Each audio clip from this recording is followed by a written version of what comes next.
मा विद्विषावहै। ओम शांति शांति शांति। ಶ್ರೀ ಕೃಷ್ಣ ಸರ್ವೂ ನಿನ್ನ ಸೇವೆಯಾಗಲಿ ಸ್ವಾಮಿ.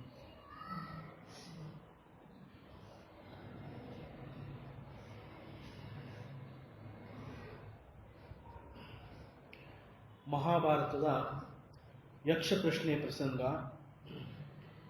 ವಿಧ ವಿಧವಾದ ಪ್ರಶ್ನೆಗಳನ್ನ ಕೇಳಿ ಯುಧಿಷ್ಠಿರನಿಂದ ಉತ್ತರನ್ನ ಪಡಿತಾ ಇರುವ ಯಕ್ಷ ತನ್ನ 12ನೇ ಪ್ರಶ್ನೆಯಲ್ಲಿ ಯಾರು ಒಬ್ಬಂಟಿಯಾಗಿ ಯಾರ ಜೊತೆಯೂ ಅಲ್ಲದೆ ಏಕಾಂಗಿಯಾಗಿ ಸಂಚಾರವನ್ನು ಮಾಡುತ್ತಾನೆ, ಮತ್ತೆ ಯಾರು ಒಮ್ಮೆ ಹುಟ್ಟಿ ಕೂಡ ಮತ್ತೆ ಮತ್ತೆ ಮರುಹುಟ್ಟುಗಳನ್ನ ಪಡ್ಕೋತಾ ಇರ್ತಾನೆ, ಹಾಗೂ ಹಿಮ ಅಥವಾ ಶೀತಕ್ಕೆ ಔಷಧ ಅಥವಾ ಪರಿಹಾರ ಅನ್ನೋದು ಯಾವುದು, ಮತ್ತು ಕೊಟ್ಟ ಕೊನೆಯದಾಗಿ ಯಾವುದು ದೊಡ್ಡ ಆಧಾರ ಕ್ಷೇತ್ರವಾಗಿದೆ ಅನ್ನುವಂತಹ ಪ್ರಶ್ನೆ ಕೇಳಿದ್ದಾನೆ. ಈ ಪ್ರಶ್ನೆಯಲ್ಲಿ ಮತ್ತೊಮ್ಮೆ ಸೂರ್ಯನನ್ನು ಆಧಾರವಾಗಿಟ್ಟುಕೊಂಡು ಸೂರ್ಯ, ಆದಿತ್ಯ ಅಥವಾ ಆತ್ಮ ಅಂತಂದ್ರೆ ಪರಮಾತ್ಮ ನಮ್ಮ ಒಳಗೂ ಇದ್ದಾನೆ, ಹೊರಗೂ ಇದ್ದಾನೆ. ಅವನು ಎಲ್ಲೆಲ್ಲಿಯೂ ಏಕಕಾಲದಲ್ಲಿ ಇರುವಂತಹ ಅವನು ಸತ್ಯ, ಪರಮಾತ್ಮ ಸತ್ಯ ಅನ್ನುವಂಥದ್ದನ್ನ ಪರಮಾತ್ಮ ಸರ್ವಾಂತರ್ಯಾಮಿ ಅನ್ನೋ ವಿಚಾರವಾಗಿ ಇಲ್ಲಿ ಪ್ರಶ್ನೆ ಮಾಡಿದ್ದಾನೆ. ಅವನು ಏಕಕಾಲದಲ್ಲಿ ಎಲ್ಲ ಕಡೆ ಸರ್ವಾಂತರ್ಯಾಮಿ, ಈ ಕಡೆ ಅಥವಾ ಆ ಕಡೆ ಇನ್ನೊಂದು ಕಡೆ ಆ ಥರ ಅಲ್ಲದೆ ಏಕಕಾಲದಲ್ಲಿ ಎಲ್ಲ ಕಡೆನೂ ಇರುವಂತಹ ಶಕ್ತಿ ಪರಮಾತ್ಮನಿಗಿರೋದ್ರಿಂದ ಅವನಿಗೆ ಸಂಚಾರ ಮಾಡೋ ಅವಶ್ಯಕತೆ ಇಲ್ಲ. ಸಂಚಾರ ಅನ್ನೋದು ನಮ್ಮ ಭಾವನೆ, ನಾವು ಆ ರೀತಿ ಅರ್ಥ ಮಾಡ್ಕೋತೀವಿ. ಪರಮಾತ್ಮನಿಗೆ ಸಂಚಾರದ ಅವಶ್ಯಕತೆ ಇಲ್ಲ. ಒಂದು ದೂರವನ್ನು ನಾವು ಕ್ರಮಿಸಬೇಕಾದ್ರೆ ನಾವು ಇಲ್ಲಿಂದ ಅಲ್ಲಿಗೆ ಹೋಗ್ಬೇಕಾಗತ್ತೆ. ಯಾಕೆಂದ್ರೆ ನಾವು ಇಲ್ಲಿ ಮಾತ್ರ ಇರಕ್ ಸಾಧ್ಯ, ಅಲ್ಲಿಗೆ ಹೋಗಕ್ಕಾಗಲ್ಲ. ಅಲ್ಲಿಗೆ ನಾವು ಹೋಗ್ಬೇಕಾದ್ರೆ ಇಲ್ಲಿಂದ ನಾವು ಪ್ರಯಾಣ ಮಾಡ್ಬೇಕಾಗತ್ತೆ. ಆದರೆ ಪರಮಾತ್ಮ ಇಲ್ಲೂ ಇದ್ದಾನೆ ಅಲ್ಲೂ ಇದ್ದಾನೆ ಅಂತಂದ್ಮೇಲೆ ಅವನಿಗೆ ಸಂಚಾರದ ಅವಶ್ಯಕತೆ ಇಲ್ಲ. ಕಾಲದ ಜೊತೆಯಲ್ಲಿ ಪ್ರಯಾಣ ಮಾಡ್ತಾ ಇರೋ ನಾವು, ಪರಮಾತ್ಮ ಕಾಲವನ್ನ ಮೀರಿರುವವನು. ಹಾಗಾಗಿ ಪರಮಾತ್ಮ ಎಲ್ಲ ಕಡೆ ಇದ್ದಾನೆ ಅನ್ನುವಂತಹ ಉತ್ತರನ ಯುಧಿಷ್ಠಿರ ಕೊಟ್ಟಿದ್ದಾನೆ. ಮತ್ತೆ ಚಂದ್ರ ಒಮ್ಮೆ ಹುಟ್ಟಿ ಮತ್ತೆ ಮತ್ತೆ ಆಗಸದಲ್ಲಿ ಸ್ವಲ್ಪ ಸ್ವಲ್ಪವಾಗಿ ಬೆಳೆಯುತ್ತಾ ಹುಣ್ಣಿಮೆಯಲ್ಲಿ ಪೂರ್ಣ ಚಂದ್ರನಾಗಿ ಆಗಸದಲ್ಲಿ ಕಾಣಿಸ್ಕೋತಾನೆ. ಈ ರೀತಿ ಚಂದ್ರ ಒಮ್ಮೆ ಹುಟ್ಟಿ ಮತ್ತೆ ಮತ್ತೆ ತನ್ನ ಮರುಹುಟ್ಟುಗಳನ್ನ ಪಡ್ಕೋತಾ ಇರ್ತಾನೆ ಅಂತ ಇಲ್ಲಿ ಹೇಳಿ ಚಂದ್ರನನ್ನ ನಮ್ಮ ಮನಸ್ಸಿಗೆ ಹೋಲಿಕೆ ಮಾಡಿ ಹೇಳಿದಾನೆ. ಯಾಕೆ ಅಂತಂದ್ರೆ ನಮ್ಮ ಮನಸ್ಸು ಕ್ಷಣ ಕ್ಷಣವೂ ಬದಲಾಗ್ತಾ ಇರುತ್ತೆ. ಬದಲಾವಣೆ ಅನ್ನೋದು ನಮ್ಮ ಮನಸ್ಸಿನ ಸ್ವಭಾವ, ಚಾಂಚಲ್ಯ ಅನ್ನೋದು ಮನಸ್ಸಿನ ಸ್ವಭಾವ. ಇಲ್ಲಿ ಮನಸ್ಸು ಒಮ್ಮೆ ಹುಟ್ಟಿ ಅದು ಮತ್ತೆ ಮತ್ತೆ ಹುಟ್ಟುತ್ತಾನೆ ಇರುತ್ತೆ. ಅಂತಂದ್ರೆ ಒಂದು ಬಯಕೆಯನ್ನು ಅಪೇಕ್ಷೆ ಪಟ್ಟ ಮನಸ್ಸು ಆ ಬಯಕೆಯನ್ನ ಪೂರ್ತಿ ಮಾಡ್ಕೊಂಡ್ಮೇಲೆ ಮತ್ತೆ ಅಲ್ಲಿಗೆ ತನ್ನ ಒಂದು ಆಸೆಯನ್ನು ನಿಲ್ಲಿಸ್ಕೊಳ್ಳೋದಿಲ್ಲ. ಮತ್ತೆ ಮತ್ತೆ ಅದು ಬಯಕೆಗಳನ್ನ ಮನಸ್ಸಿನ ಮುಖಾಂತರ ಹೊರಹಾಕ್ತಾ ಇರುತ್ತೆ. ಹಾಗಾಗಿ ಚಂದ್ರನಿಗೆ ನಮ್ಮ ಮನಸ್ಸನ್ನ ಹೋಲಿಕೆ ಮಾಡಿ ಹೇಳಿರುವಂತಹದ್ದು. ಚಂದ್ರ ಹೇಗೆ ಒಮ್ಮೆ ಹುಟ್ಟಿ ಮತ್ತೆ ಮತ್ತೆ ಮರುಹುಟ್ಟುಗಳನ್ನ ಪಡ್ಕೋತಾನೆ, ಅದೇ ರೀತಿ ನಮ್ಮ ಮನಸ್ಸು ಒಮ್ಮೆ ಹುಟ್ಟಿದ ಮೇಲೂ ಕೂಡ ಕ್ಷಣ ಕ್ಷಣಕ್ಕೂ ಅದು ಹುಟ್ಟುತ್ತಾನೆ ಇರುತ್ತೆ. ಹೊಸ ಹೊಸ ಬಯಕೆಗಳನ್ನ, ಆಸೆಗಳನ್ನ, ಕಾಮನೆಗಳನ್ನ ವ್ಯಕ್ತಪಡಿಸ್ತಾನೆ ಇರುತ್ತೆ. ಯಾವುದನ್ನ ನಾವು ಬೇಡ ಅಂತ ಹೇಳಿರ್ತೀವಿ, ಮತ್ತೆ ಇನ್ನೊಂದು ಕ್ಷಣದಲ್ಲಿ ನಮಗೆ ಅದೇ ಬೇಕು ಅಂತ ನಾವು ಹೇಳ್ತೀವಿ. ಯಾವುದು ನಮಗೆ ಬೇಕು ಅಂತೀವಿ, ಮತ್ತೊಂದು ಕ್ಷಣದಲ್ಲಿ ಅದು ನನಗೆ ಬೇಡ. ಈಗಿದ್ದ ಮನಸ್ಸು ಮತ್ತೆ ಅದಿರೋದಿಲ್ಲ. ಆ ಮನಸ್ಸು ಸತ್ತು ಮತ್ತೊಂದು ಮನಸ್ಸು ಹುಟ್ಟತ್ತೆ. ಹಾಗಾಗಿ ಇಲ್ಲಿ ಮನಸ್ಸು ಮತ್ತೆ ಮತ್ತೆ ಹುಟ್ಟತ್ತೆ ಅನ್ನೋ ರೀತಿ ಹೇಳಿದ್ದಾನೆ. ಮತ್ತೆ ಹಿಮಕ್ಕೆ ಔಷಧ ಅಥವಾ ಶೀತಕ್ಕೆ ಪರಿಹಾರ ಏನು ಅಂತ ಕೇಳಿದ್ದಾನೆ. ಇಲ್ಲಿ ಹಿಮ ಅಥವಾ ಶೀತಕ್ಕೆ ಅಗ್ನಿಯೇ ಪರಿಹಾರ, ಅಗ್ನಿಯೇ ಔಷಧ ಅಂತ ಯುಧಿಷ್ಠಿರ ಹೇಳಿದ್ದಾನೆ. ಇಲ್ಲಿ ನಮ್ಮ ಮಂಕು ಹಿಡಿದ ಮನಸ್ಸು, ನಮ್ಮ ಮನಸ್ಸಿಗೆ ಏನು ತೋಚದೇ ಇದ್ದಾಗ ನನಗೇನು ಗೊತ್ತಾಗ್ತಾ ಇಲ್ಲ ಅಂತ ಹೇಳ್ತೀವಿ, ನನಗೇನು ತೋಚ್ತಾನೆ ಇಲ್ಲ ಅಂತ ಹೇಳ್ತೀವಿ. ಕಾರಣ ಅವಿದ್ಯೆ ನಮ್ಮಲ್ಲಿ ಪ್ರವೇಶ ಆದಾಗ ನಮಗೆ ಯಾವುದೂ ಕೂಡ ಗೊತ್ತಾಗೋದಿಲ್ಲ. ನಮಗೆ ಮತ್ತೆ ಪ್ರತಿಯೊಂದು ನಮಗೆ ಗೊತ್ತಾಗುವಂಥದ್ದು ಯಾವಾಗ ಅಂತಂದ್ರೆ ಅವಿದ್ಯೆ ನಮ್ಮಿಂದ ದೂರವಾಗಿ ವಿದ್ಯೆ ನಮ್ಮಲ್ಲಿ ಪ್ರವೇಶ ಆಗ್ಬೇಕು. ಅಂತಂದ್ರೆ ಜ್ಞಾನಾಗ್ನಿ, ಜ್ಞಾನಾಗ್ನಿ ನಮ್ಮಲ್ಲಿ ಪ್ರವೇಶ ಆದಾಗ ಅಜ್ಞಾನ ಅನ್ನೋದಿರೋದಿಲ್ಲ. ಆ ಅಜ್ಞಾನಕ್ಕೆ ಜ್ಞಾನನೇ ಔಷಧ ಅನ್ನೋ ರೀತಿಯಲ್ಲಿ ಇಲ್ಲಿ ಹಿಮಕ್ಕೆ ಅಗ್ನಿಯೇ ಔಷಧಿ ಅಥವಾ ಪರಿಹಾರ ಅಂತ ಏನು ಹೇಳಿದ್ದಾನೆ, ಅದೇ ತರ ನಮ್ಮ ಮನಸ್ಸು ಅಥವಾ ನಮ್ಮಲ್ಲಿ ಅವಿದ್ಯೆ ಅಥವಾ ಅಜ್ಞಾನ ಅನ್ನೋದು ಉಂಟಾದಾಗ ಜ್ಞಾನಾಗ್ನಿಯ ಮೂಲಕ ಮಾತ್ರ ಅದನ್ನ ನಾವು ನಮ್ಮಿಂದ ಹೊರಹಾಕಕ್ಕೆ ಸಾಧ್ಯ. ಆ ರೀತಿ ಉತ್ತರ ಕೊಟ್ಟಿದ್ದಾನೆ. ಮತ್ತು ತನ್ನ ಕೊನೆಯ ಪ್ರಶ್ನೆಯಲ್ಲಿ ಅವನು ಕೇಳ್ತಾನೆ, ಅತಿ ದೊಡ್ಡದಾದ ಆಧಾರ ಕ್ಷೇತ್ರ ಯಾವುದು ಅಂತ. ಇಲ್ಲಿ ಈ ಕೊನೆಯ ಭಾಗದ ಪ್ರಶ್ನೆಯಲ್ಲಿ ಯಕ್ಷ ಕೇಳ್ತಾ ಇದ್ದಾನೆ, ಕಿಂಸ್ವಿತ್ ಆವಪನಂ ಮಹತು, ದೊಡ್ಡದಾದ ಆಧಾರ ಕ್ಷೇತ್ರ ಯಾವುದು? ಯುಧಿಷ್ಠಿರ ಹೇಳ್ತಾನೆ, ಭೂಮಿ ರಾವಪನಂ ಮಹತು, ಭೂಮಿಯು ದೊಡ್ಡ ಆಧಾರ ಕ್ಷೇತ್ರವಾಗಿದೆ. ಇಲ್ಲಿ ಭೂಮಿನ ನಮ್ಮ ಶರೀರಕ್ಕೆ ಹೋಲಿಕೆ ಮಾಡಿಕೊಟ್ಟಿರುವಂತಹ ಉತ್ತರ. ಇದು ಸಾಮಾನ್ಯವಾಗಿ ಅರ್ಥ ಮಾಡ್ಕೋಬೇಕು ಅಂತಂದ್ರೆ ಕಂಪ್ಲೀಟ್ ಈಗ ಒಂದು 10-20 ನಿಮಿಷ ಏನು ನಾವಿಲ್ಲಿ ಚರ್ಚೆ ಮಾಡ್ತೀವಿ ಅದನ್ನ ಸಂಪೂರ್ಣವಾಗಿ ನಾವೀಗ ಅದ್ರ ಜೊತೆ ಹೋಗ್ಬೇಕಾಗತ್ತೆ. ಈ ವಿಚಾರನ್ನ ಸ್ವಾಮಿ ಈಶ್ವರಾನಂದ ಅಂತ ಅಂದ್ಬಿಟ್ಟು ಅಮೆರಿಕಾದಲ್ಲಿ ಒಂದ್ಸಲಿ ಇದರ ಬಗ್ಗೆ ಮಾತಾಡಿದ್ರು. ಅದರ ಪೂರ್ಣ ವಿಚಾರದಲ್ಲಿ ಒಂದು ಭಾಗನ ಮಾತ್ರ ಆರಿಸ್ಕೊಂಡು ನಾನು ಇಲ್ಲಿಗೆ ಸೇರಿಸ್ತಿದ್ದೀನಿ. ಆ ಈಶ್ವರಾನಂದ ಸ್ವಾಮೀಜಿ ಅವರು ಅಲ್ಲಿ ಮಹಾಭಾರತ ಭಗವದ್ಗೀತೆ ಶುರು ಆಗುವ ಮೊದಲನೆಯ ಶ್ಲೋಕದಲ್ಲಿ ಬಹುದೊಡ್ಡ ಅರ್ಥ ಇದೆ. ಅದರಲ್ಲಿ ಒಂದು ಭಾಗದ ಅರ್ಥನ ತಗೊಂಡು ಇಲ್ಲಿ ಹಂಚೋದಕ್ಕೆ ಪ್ರಯತ್ನ ಪಟ್ಟಿದ್ದೀನಿ. ಹಾಗಾಗಿ ನಿಮ್ಮೆಲ್ಲರ ಮನಸ್ಸು ನನ್ನ ಕಡೆಗೆ ಬಂದ್ಬಿಡಲಿ ದಯವಿಟ್ಟು. ಇಲ್ಲಿ ಸಾಮಾನ್ಯವಾಗಿ ಅನೇಕ ಜನಗಳ ಅಭಿಪ್ರಾಯ, ಈ ಭೂಮಿ ಅನ್ನೋದು ಒಂದು ಕರ್ಮಲೋಕ. ಕಾರಣ, ಯಾವುದೇ ವ್ಯಕ್ತಿಗೆ ತನ್ನನ್ನು ತಾನು ಪ್ರಕಟಿಸಿಕೊಳ್ಳುವುದಕ್ಕೆ ಒಂದು ರಂಗ ಸಜ್ಜಿಕೆ ಬೇಕಾಗಿರುತ್ತೆ, ಒಂದು ಪ್ಲಾಟ್ಫಾರ್ಮ್ ಬೇಕಾಗಿರುತ್ತೆ, ಒಂದು ಕ್ಷೇತ್ರ ಬೇಕಾಗಿರುತ್ತೆ, ಒಂದು ಆಧಾರ ಕ್ಷೇತ್ರ ಬೇಕಾಗಿದೆ.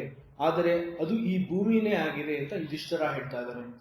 ತುಂಬಾ ಆಳವಾಗಿ ಅಧ್ಯಯನ ಮಾಡಿದ್ರೆ ಅಥವಾ ಪುರಾಣಗಳನ್ನ ನಾವು ಮತ್ತೆ ಮತ್ತೆ ಮೆಲುಕು ಹಾಕಿದ್ರೆ ಭಗವಂತ ತನ್ನೆಲ್ಲ ಅವತಾರಗಳನ್ನ ತಗೊಂಡಿರೋದು ಈ ಭೂಮಿನಲ್ಲೇ. ಭಗವಂತನೇ ಈ ಭೂಮಿನಲ್ಲಿ ಬಂದು ಅವತಾರಗಳನ್ನ ತಗೊಂಡು ನಮ್ಗೆಲ್ಲ ತೋರಿಸ್ಕೊಟ್ಟಿದ್ದಾನೆ ಅಂತಂದ್ರೆ ಭೂಮಿಗಿಂತ ಮತ್ತೊಂದು ದೊಡ್ಡ ಆಧಾರ ಕ್ಷೇತ್ರ ಬೇರೆ ಯಾವುದೂ ಇಲ್ವೇ ಇಲ್ಲ. ಆದರೂ ಕೂಡ ಅದು ಇನ್ನೂ ಹೆಚ್ಚು ನಮ್ಮ ಹತ್ರಕ್ಕೆ ಬರೋ ಹಾಗೆ ನಾವು ಅರ್ಥ ಮಾಡ್ಕೋಬೇಕು. ವೇದಗಳು ಕೂಡ ಇದನ್ನೇ ಹೇಳ್ತಾ ಇದೆ, ನಮ್ಮ ಜನ್ಮಕ್ಕೆ ಕಾರಣ ನಮ್ಮದೇ ಬಯಕೆಗಳು. ಈ ಬಯಕೆಗಳೇ ಮುಂದೆ ನಮ್ಮನ್ನ ಆತ್ಮನಿಂದ ಬೇರೆ ಮಾಡಿ ನಮ್ಮ ಆಸೆಗಳನ್ನ ಪೂರೈಸಿಕೊಳ್ಳುವ ಸಲುವಾಗಿ ಆ ಬಯಕೆಗಳಿಗೆ ತಕ್ಕಂತಹ ಕರ್ಮಗಳನ್ನ ಮಾಡಿಸುತ್ತೆ. ಅದರ ಫಲದಿಂದ ಸೂಕ್ತವಾದ ದೇಹವನ್ನು ಹೊಂದಿ ನಾವು ಈ ಭೂಮಿಗೆ ಬರ್ತೀವಿ.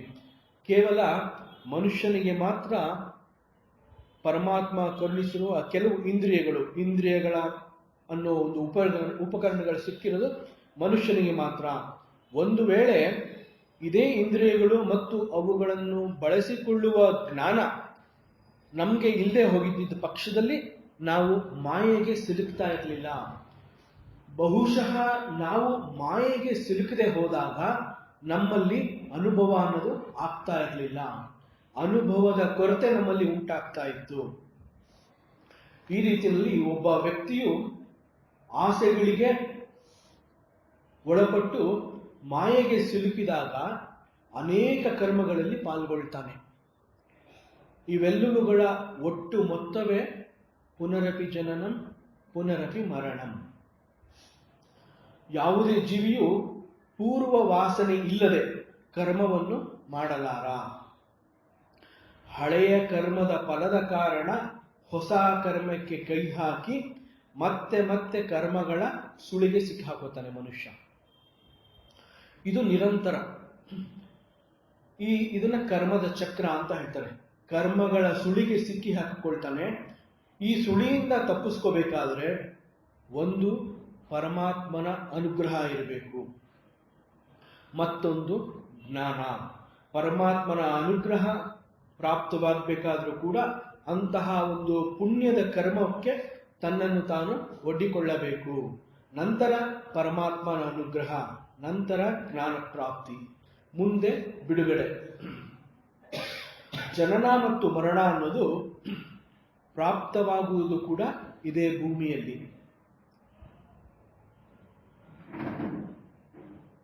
ಈ ಭೂಮಿಯಲ್ಲಿ ಒಬ್ಬ ವ್ಯಕ್ತಿ ನಡೆಸುವ ಕರ್ಮಕ್ಕೆ ಅನುಸಾರವಾಗಿ ಸಿಗುವಂತಹ ಫಲ ಆಶ್ಚರ್ಯ ಅಂತಂದ್ರೆ, ಜನನ ಮತ್ತು ಮರಣದ ಸರಪಳಿಯಿಂದ ಈಚೆ ಬರಬೇಕಾದರೂ ಕೂಡ ಅವನು ಈ ಭೂಮಿಗೆ ಬರಬೇಕು.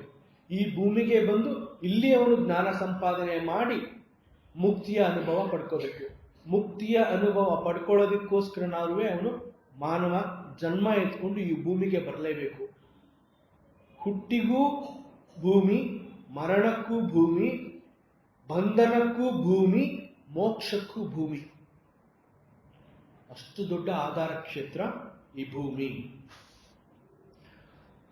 ಆದ್ದರಿಂದ ಯುಧಿಷ್ಠಿರ ಹೇಳ್ತಾನೆ, ಭೂಮಿ ರಾವಪನಂ ಮಹತು, ಭೂಮಿಯು ದೊಡ್ಡ ಆಧಾರ ಕ್ಷೇತ್ರವಾಗಿದೆ. ನಮ್ಮ ಈ ಶರೀರವೇ ವಿದ್ಯೆಗೆ ಮತ್ತು ಅವಿದ್ಯೆಗೆ ಕಾರಣ ಆಗತ್ತೆ. ಶರೀರದಲ್ಲಿದ್ದು ಶರೀರವೇ ಆಗಿರುವ ನಾವುಗಳು ಅಂತಂದ್ರೆ ನಮ್ಮನ್ನ ನಾವು ಜೀವಿಗಳು ಅಥವಾ ಜೀವಾತ್ಮ ಅಂತ ಕರ್ಕೋತೀವಿ. ನಾವುಗಳು ಸಂಸಾರ ಸಾಗರದಲ್ಲಿ ಮುಳುಗಿ ಸಂಕಟ ಪಡಬಹುದು ಅಥವಾ ಮುಕ್ತಿಯ ಅನುಭವ ಪಡೆಯಬಹುದು. ಸಂಕಟ ಪಡಬಹುದು ಅಂತಂದ್ರೆ ಅದನ್ನ ಬಂಧನ ಅಂತ ಹೇಳ್ತಾರೆ. ಬಂಧನ ಕೂಡ ನಮಗೆ ಚಾಯ್ಸ್ ಇರುತ್ತೆ, ಆರಿಸ್ಕೋಬೇಕಾಗಿರೋದು ನಾವೇ. ಈ ಭೂಮಿಗೆ ಬಂದ ಮೇಲೆ ಎರಡು ದಾರಿ, ಈ ದಾರಿಲಿ ಹೋದರೆ ಮೋಕ್ಷ, ಈ ದಾರಿಲಿ ಹೋದರೆ ಬಂಧನ. ಆ ಎರಡೂ ದಾರಿಗಳನ್ನ ಆರಿಸ್ಕೊಳ್ಳೋದಕ್ಕೆ ನಮ್ಮನ್ನ ಬಿಟ್ಟಿರ್ತಾನೆ ಪರಮಾತ್ಮ. ನಮ್ಮ ಎದುರುಗಡೆ ಎರಡು ದಾರಿ ಇರುತ್ತೆ, ಆರಿಸ್ಕೋಬೇಕಾಗಿರೋರು ಮಾತ್ರ ನಾವೇ. ಸಂಸಾರ ಸಾಗರದಲ್ಲಿ ಮುಳುಗಿ ನಾವು ಸಂಕಟ ಪಡಬಹುದು ಅಥವಾ ಬಿಡುಗಡೆ ಅಥವಾ ಮುಕ್ತಿನ ಕೂಡ ನಾವು ಸಂಪಾದನೆ ಮಾಡ್ಕೋಬಹುದು. ಶರೀರದಲ್ಲಿದ್ದುಕೊಂಡು ನಾವು ಜೀವನದಲ್ಲಿ ಪ್ರತಿ ಅನುಭವವನ್ನ ಅನುಭವಿಸ್ತಾ ಇರ್ತೀವಿ. ಬರುವ ಕಷ್ಟಗಳಾಗಲಿ ಸುಖವಾಗಲಿ ಅದು ತಲುಪುವುದು ನಮ್ಮ ಶರೀರದ ಮೂಲಕ, ನಮ್ಮ ದೇಹದ ಮೂಲಕ. ದೇಹವೇ ನಮ್ಮ ಅನುಭವಗಳಿಗೆ ಕ್ಷೇತ್ರವಾಗಿದೆ. ಇಲ್ಲಿ ಯುಧಿಷ್ಠಿರ ಈ ಭೂಮಿಯನ್ನು ನಮ್ಮ ಶರೀರಕ್ಕೆ ಹೋಲಿಕೆ ಮಾಡಿ ಹೇಳ್ತಾ ಇದ್ದಾನೆ, ಭೂಮಿಯು ಬಹುದೊಡ್ಡ ಆಧಾರ ಕ್ಷೇತ್ರವಾಗಿದೆ. ಇದನ್ನ ಹೆಚ್ಚು ಅರ್ಥ ಮಾಡ್ಕೋಬೇಕು ಅಂತಂದ್ಬಿಟ್ಟು ಭಗವದ್ಗೀತೆಯ 1ನೇ ಅಧ್ಯಾಯದ 1ನೇ ಶ್ಲೋಕದ ಮೊದಲನೆಯ 2 ಪದಗಳನ್ನ ಮಾತ್ರ ಇಲ್ಲಿ ನಾವು ತಗೊಂಡಿದ್ವಿ ಮತ್ತು ಕಠೋಪನಿಷತ್ತಿನ ಒಂದು ಮಂತ್ರ, ಅವುಗಳ ಮೂಲಕ ಈಗ ನಾವು ಹೆಜ್ಜೆ ಹಾಕೋಣ. ಇಲ್ಲಿ ಧೃತರಾಷ್ಟ್ರ ಸಂಜಯನ ಕುರಿತು ಒಂದು ಪ್ರಶ್ನೆ ಮಾಡ್ತಾನೆ. 1ನೇ ಶ್ಲೋಕ, ಅದು 1ನೇ ಅಧ್ಯಾಯದ 1ನೇ ಶ್ಲೋಕ. ಅಲ್ಲಿ ಧೃತರಾಷ್ಟ್ರ ಸಂಜಯ ಅಂತಂದ್ರೆ ತನ್ನ ಆಪ್ತ ಮಂತ್ರಿ, ಅವನನ್ನ ಕರೆದು ಅವನನ್ನು ಕೂಡಿಸ್ಕೊಂಡು ಅವನನ್ನ ಒಂದು ಪ್ರಶ್ನೆ ಮಾಡ್ತಾನೆ. ಧರ್ಮಕ್ಷೇತ್ರೇ ಕುರುಕ್ಷೇತ್ರೇ ಸಮವೇತಾಯುಯುತ್ಸವ ಮಾಮಕಾ ಪಾಂಡವಾಶ್ಚೈವ ಕಿಮಕುರ್ವತ ಸಂಜಯ. ಎಲ್ಲ ಈ ಸಂಜಯನೇ, ಧರ್ಮಕ್ಷೇತ್ರವಾದ ಈ ಕುರುಕ್ಷೇತ್ರದಲ್ಲಿ ಯುದ್ಧಾಪೇಕ್ಷಿಗಳಾಗಿ ನೆರೆದಿರುವ ನನ್ನ ಮತ್ತು ಪಾಂಡುವಿನ ಪುತ್ರರು ಏನ್ ಮಾಡ್ತಾ ಇದ್ದಾರೆ, ಈಗಲ್ಲಿ ಏನ್ ನಡೀತಾ ಇದೆ ಅನ್ನೋ ಪ್ರಶ್ನೆಯನ್ನ ಸಂಜಯನನ್ನ ಧೃತರಾಷ್ಟ್ರ ಕೇಳ್ತಾ ಇದ್ದಾನೆ. ಸ್ವಲ್ಪ ಹಿನ್ನೆಲೆ ಮುಖಾಂತರ ಹೋಗ್ಬೇಕಾಗತ್ತೆ. ಇಲ್ಲಿ ಕೆಲವು ವ್ಯಕ್ತಿಗಳ ವ್ಯಕ್ತಿತ್ವನ ನಾವು ಪರಿಚಯ ಮಾಡ್ಕೋಬೇಕಾಗತ್ತೆ. ಅವಾಗಲೇ ಭಗವದ್ಗೀತೆ ಮತ್ತು ಅಲ್ಲಿರುವ ವ್ಯಕ್ತಿಗಳ ಮತ್ತು ವ್ಯಕ್ತಿತ್ವದ ಪರಿಚಯ ಆಗುತ್ತೆ. ಆ ಹಿನ್ನೆಲೆಯಲ್ಲಿ ನಾವು ಅರ್ಥ ಮಾಡ್ಕೋತಾ ಹೋದ್ರೆ ಭಗವದ್ಗೀತೆ ಯಾರಿಗೋಸ್ಕರ ಹೇಳಿದಾನೆ ಪರಮಾತ್ಮ, ಯಾತಕ್ಕೋಸ್ಕರ ಹೇಳಿದಾನೆ, ಹಾಗಾದ್ರೆ ನಾನು ಯಾರು, ಇದರ ಸಂಪೂರ್ಣ ಪರಿಚಯ ಸ್ವಲ್ಪ ಮಟ್ಟಿಗೆ ಅರ್ಥ ಆಗತ್ತೆ. ಹೀಗಾಗಿ ಸ್ವಲ್ಪ ವಿಶಾಲವಾಗಿ ಹೋಗ್ಬೇಕಾಗುತ್ತೆ. ಪಾಂಡವರು ಮತ್ತು ಕೌರವರು ಅಣ್ಣ ತಮ್ಮಂದಿರ ಮಕ್ಕಳುಗಳು. ಪಾಂಡು ಮಹಾರಾಜನಿಗೆ 5 ಜನ ಮಕ್ಕಳು, ಧೃತರಾಷ್ಟ್ರನಿಗೆ 100+1 ಮಕ್ಕಳುಗಳು. ಕುರುವಂಶದಲ್ಲಿ ಪಾಂಡು ಮಹಾರಾಜ ರಾಜ್ಯ ಆಳ್ತಾ ಇರ್ತಾನೆ. ಹಿರಿಯವನಾದ ಧೃತರಾಷ್ಟ್ರನು ಹುಟ್ಟು ಕುರುಡ. ಕುರುಡನಾದ ಕಾರಣ ಆಗಿನ ಕಾಲದ ಕೆಲವು ನಿಯಮಗಳಿಗೆ ಅನುಸಾರವಾಗಿ ರಾಜ್ಯದ ಅಧಿಕಾರದ ಹೊಣೆಯನ್ನ ಪಾಂಡುನೇ ವಹಿಸ್ಕೋತಾನೆ. ನಿಯಮದ ಪ್ರಕಾರ ರಾಜ್ಯದ ಚುಕ್ಕಾಣಿಯನ್ನು ಕುರುಡನಾದ ಧೃತರಾಷ್ಟ್ರನು ಹಿಡಿಯುವಂತಿರಲಿಲ್ಲ. ಕೆಲವು ಸಮಯದ ನಂತರ ದುರಾದೃಷ್ಟವಶ ಪಾಂಡುರಾಜ ಅಕಾಲ ಮರಣಕ್ಕೆ ತುತ್ತಾಗ್ತಾನೆ. ಅವನ ಮರಣದ ಸಮಯದಲ್ಲಿ ಪಾಂಡುವಿನ ಮಕ್ಕಳು, ಧೃತರಾಷ್ಟ್ರನ ಮಕ್ಕಳು ತುಂಬ ಚಿಕ್ಕ ಚಿಕ್ಕ ಮಕ್ಕಳುಗಳು. ಈ ಕಾರಣ ವಿಧಿ ಇಲ್ಲದೆ ರಾಜ್ಯದ ಜವಾಬ್ದಾರಿಯನ್ನ ಕುರುಡನಾದ ಧೃತರಾಷ್ಟ್ರನೇ ಒಪ್ಕೊಳ್ಳಬೇಕಾದಂತಹ ಒಂದು ಪರಿಸ್ಥಿತಿ ನಿರ್ಮಾಣ ಆಗುತ್ತೆ. ಅರಮನೆಯಲ್ಲಿ ಎಲ್ಲ ಮಕ್ಕಳು, ಪಾಂಡುವಿನ ಮಕ್ಕಳು, ಧೃತರಾಷ್ಟ್ರನ ಮಕ್ಕಳು ಒಟ್ಟಿಗೆ ಬೆಳೀತಾ ಬರ್ತಾರೆ. ಅವರೆಲ್ಲ ಒಟ್ಟಿಗೆ ಬೆಳೀತಾ ಬಂದರೂ ಕೂಡ ಧೃತರಾಷ್ಟ್ರನ ಹಿರಿಯ ಮಗನಾದ ದುರ್ಯೋಧನನು ಪಾಂಡುವಿನ ಮಕ್ಕಳ ಜೊತೆಯಲ್ಲಿ ಸೌಹಾರ್ದದಿಂದ ಬೆಳೀಲಿಲ್ಲ. ಚಿಕ್ಕ ವಯಸ್ಸಿನಿಂದಲೇ ಅವನಿಗೆ ಪಾಂಡುವಿನ ಮಕ್ಕಳ ಮೇಲೆ ಅಸೂಯೆ, ಕೋಪ, ದ್ವೇಷ, ಮತ್ಸರ ಇವುಗಳನ್ನ ಬೆಳೆಸ್ಕೊತಾ ಬರ್ತಾನೆ. ಅವನು ಬೆಳೀತಾ ಬೆಳೀತಾ ದೊಡ್ಡವನಾಗ್ತಾ ಆಗ್ತಾ ಅವರುಗಳ ಮೇಲೆ ಆ ದ್ವೇಷದ ಭಾವನೆ, ಅಸೂಯೆ ಭಾವನೆ ಇವುಗಳು ಜಾಸ್ತಿ ಆಗ್ತಾ ಬರುತ್ತೆ. ಮುಂದೆ ಅವರು ಸ್ವಲ್ಪ ದೊಡ್ಡವರಾದ್ಮೇಲೆ ದುರ್ಯೋಧನನಿಗೆ ಇಡೀ ರಾಜ್ಯನ ನಾನೊಬ್ಬ ಆಳ್ಬೇಕು, ಇವ್ರು ಯಾರಿಗೂ ಕೊಡಬಾರ್ದು ಅನ್ನೋ ಆಸೆ ಅವನಲ್ಲಿ ಮತ್ತೆ ಮತ್ತೆ ಮರುಕಳಿಸ್ತಾ ಬರುತ್ತೆ. ನನಗೆ ಈ ರಾಜ್ಯ ಸಂಪೂರ್ಣವಾಗಿ ನನಗೇ ಬೇಕು, ಪಾಂಡು ಮಕ್ಕಳಿಗೆ ರಾಜ್ಯ ಸಿಗಬಾರ್ದು, ಈ ಥರ ಆ ಭಾವನೆಯಲ್ಲೇ ಅವನು ಬೆಳೀತಾ ಬರ್ತಾನೆ. ಸ್ವಲ್ಪ ಸಮಯದ ನಂತರ ರಾಜ್ಯನ ಪಾಲು ಮಾಡಿ ಪಾಂಡುವಿನ ಮಕ್ಕಳಿಗೆ ಮತ್ತು ಧೃತರಾಷ್ಟ್ರನ ಮಕ್ಕಳಿಗೆ ಹಂಚಿಕೊಡ್ತಾರೆ. ಮುಂದೆ ತನಗೆ ಸಿಕ್ಕ ಪಾಂಡುವಿನ ಮಕ್ಕಳು ಧರ್ಮರಾಜ ಮತ್ತು ಸಹೋದರರು ತಮಗೆ ಸಿಕ್ಕ ರಾಜ್ಯನ ಅತ್ಯಂತ ಹೆಚ್ಚು ದಕ್ಷತೆಯಿಂದ, ಧರ್ಮದಿಂದ ರಾಜ್ಯನ ವಿಸ್ತಾರ ಮಾಡಿ ಸುಭಿಕ್ಷವಾಗಿ ಬೆಳೆಸ್ತಾ ಹೋಗ್ತಾರೆ. ಹೇಗಾದರೂ ಮಾಡಿ ಧರ್ಮರಾಜನಿಂದ ರಾಜ್ಯವನ್ನ ಕಸಿದುಕೊಳ್ಳಲೇಬೇಕು ಅನ್ನುವಂತಹ ಒಂದು ಯೋಚನೆ ಮಾಡಿ ದುರ್ಯೋಧನ ತನ್ನ ಸೋದರ ಮಾವನಾದ ಶಕುನಿಯ ಸಹಾಯ ಪಡೆದು ಧರ್ಮರಾಜನನ್ನ ದ್ಯೂತಕ್ಕೆ ಆಹ್ವಾನ ಮಾಡ್ತಾನೆ. ದ್ಯೂತದಲ್ಲಿ ಧರ್ಮರಾಜ ಆ ಆಟದಲ್ಲಿ ಸೋತು ತನ್ನ ರಾಜ್ಯ ಸಮಸ್ತ ಎಲ್ಲವನ್ನು ಅವನು ಕಳ್ಕೊಂಡು 12 ವರ್ಷದ ವನವಾಸ ಹಾಗೂ 1 ವರ್ಷದ ಅಜ್ಞಾತವಾಸ ಈ ಒಂದು ಇದನ್ನ ಪಡ್ಕೊಂಡು ಅವನು ಆ ರಾಜ್ಯದಿಂದ ಹೊರಗಡೆ ಬರಬೇಕಾಗತ್ತೆ. 12 ವರ್ಷದ ವನವಾಸ, 1 ವರ್ಷದ ಅಜ್ಞಾತವಾಸ ಆದ್ಮೇಲೆ ಕೂಡ ದುರ್ಯೋಧನ ಪಾಂಡು ಮಕ್ಕಳಿಗೆ ರಾಜ್ಯವನ್ನ ಮರಳಿ ಕೊಡ್ಲಿಲ್ಲ. ಅನೇಕ ಸಂಧಾನಗಳಾಗತ್ತೆ. ಗುರುಗಳು, ಹಿರಿಯರು ಎಲ್ಲರೂ ಕೂಡ ಸಮಾಧಾನ ಮಾಡ್ತಾರೆ ದುರ್ಯೋಧನಿಗೆ. ಯಾವುದೇ ಕಾರಣದಿಂದ ಪಾಂಡು ಮಕ್ಕಳಿಗೆ ನಾನು ರಾಜ್ಯ ಕೊಡೋದಿಲ್ಲ, 1 ಇಂಚ್ ಜಾಗನೂ ನಾನು ಅವರಿಗೆ ಕೊಡೋದಿಲ್ಲ. ಇಂತಹ ಪರಿಸ್ಥಿತಿಯಲ್ಲಿ ಅಲ್ಲಿ ಯುದ್ಧ ಆಗ್ಲೇಬೇಕು ಅನ್ನೋ ಒಂದು ಪರಿಸ್ಥಿತಿಯಲ್ಲಿ ನಿರ್ಮಾಣ ಆಗುತ್ತೆ. ಯುದ್ಧ ಒಂದೇ ದಾರಿ ಎಂದು ತೀರ್ಮಾನಿಸಿ ಯುದ್ಧವನ್ನು ಗೆದ್ದು ರಾಜ್ಯವನ್ನು ಮರಳಿ ಪಡೆಯಬೇಕು, ಅನ್ಯ ಮಾರ್ಗವಿಲ್ಲ, ಸಂಧಾನಗಳು ಫಲಿಸಲಿಲ್ಲ. ಇಷ್ಟೆಲ್ಲ ನಡೆದ ನಂತರ ಯುದ್ಧಕ್ಕಾಗಿ ಉಭಯ ಸೇನೆಗಳು ಅಂದರೆ ಪಾಂಡವರು ಮತ್ತು ಕೌರವರು ತಮ್ಮ ತಮ್ಮ ಸೈನ್ಯದೊಂದಿಗೆ ಕುರುಕ್ಷೇತ್ರದಲ್ಲಿ ಯುದ್ಧಕ್ಕಾಗಿ ಸೇರಿದಂತಹ ಸಮಯದಲ್ಲಿ ಧೃತರಾಷ್ಟ್ರ ಸಂಜಯನಿಗೆ ಈ ಪ್ರಶ್ನೆ ಮಾಡಿದನು. ಮತ್ತೊಂದು ಕಡೆ ಧೃತರಾಷ್ಟ್ರ ಪುತ್ರ ವ್ಯಾಮೋಹದಿಂದ ಬಂಧಿತನಾಗಿ ತನ್ನ ಮಕ್ಕಳ ಶಕ್ತಿ ಸಾಮರ್ಥ್ಯ ಪಾಂಡವರೆದುರು ಏನೂ ನಡೆಯುವುದಿಲ್ಲ ಅಂತ ಗೊತ್ತಿದ್ರೂ ಕೂಡ ಅದನ್ನ ಮಗನಿಗೆ ತಿಳಿಸಲು ಅಸಮರ್ಥನಾಗಿ ಯುದ್ಧದಲ್ಲಿ ಏನಾಗುತ್ತದೆ, ಯುದ್ಧದ ಪರಿಣಾಮ ಹೇಗಿರಬಹುದು ಎಂಬ ಭಯದಿಂದ, ಕಾತುರದಿಂದ ಯುದ್ಧದ ಸಮಾಚಾರ ತಿಳಿಯಲು ಸಂಜಯನನ್ನು ಕುರಿತು ಕೇಳಿದ ಮೊದಲನೆಯ ಪ್ರಶ್ನೆ ಇದೇ ಮುಂದೆ ಭಗವದ್ಗೀತೆಗೆ ನಾಂದಿ ಹಾಡದಂಗೆ ಆಗಿದೆ. ಧೃತರಾಷ್ಟ್ರ ಕೇಳ್ತಾನೆ, ಧರ್ಮಕ್ಷೇತ್ರೇ ಕುರುಕ್ಷೇತ್ರೇ ಸಮವೇತಾಯುಯುತ್ಸವ ಮಾಮಕಃ ಪಾಂಡವಾಶ್ಚೈವ ಕಿವ ಕುರುವತ ಸಂಜಯ. ಈ ಶ್ಲೋಕದಲ್ಲಿ ಅಥವಾ ಈ ಪ್ರಶ್ನೆಯಲ್ಲಿ ಧೃತರಾಷ್ಟ್ರ 2 ಪದಗಳನ್ನ ಉಪಯೋಗಿಸಿದ್ದಾನೆ, ಧರ್ಮಕ್ಷೇತ್ರೆ ಮತ್ತು ಕುರುಕ್ಷೇತ್ರೆ. ಧರ್ಮಕ್ಷೇತ್ರ ಅಂತಂದ್ರೆ ಈ ಒಂದು ಜಾಗದಲ್ಲಿ ಬರೀ ಧರ್ಮದ ಕಾರ್ಯಗಳು, ಧರ್ಮದ ಆಚರಣೆಗಳು ಸದಾಕಾಲ ನಡೆಯುತ್ತಾ ಇರುತ್ತೆ. ಅಂತಹ ಪುಣ್ಯವಾದ ಸ್ಥಳ ಈ ಧರ್ಮಕ್ಷೇತ್ರ. ಯಾವ ಈ ಧರ್ಮಕ್ಷೇತ್ರದಲ್ಲಿ ನಿರಂತರವಾಗಿ ಧರ್ಮದ ಆಚರಣೆಗಳು ನಡೀತಾ ಇದೆಯೋ ಅಂತಹ ಧರ್ಮಕ್ಷೇತ್ರದಲ್ಲಿ ಮತ್ತೊಂದು ಭಾಗ ಕುರುಕ್ಷೇತ್ರ ಅನ್ನುವಂಥದ್ದಿದೆ.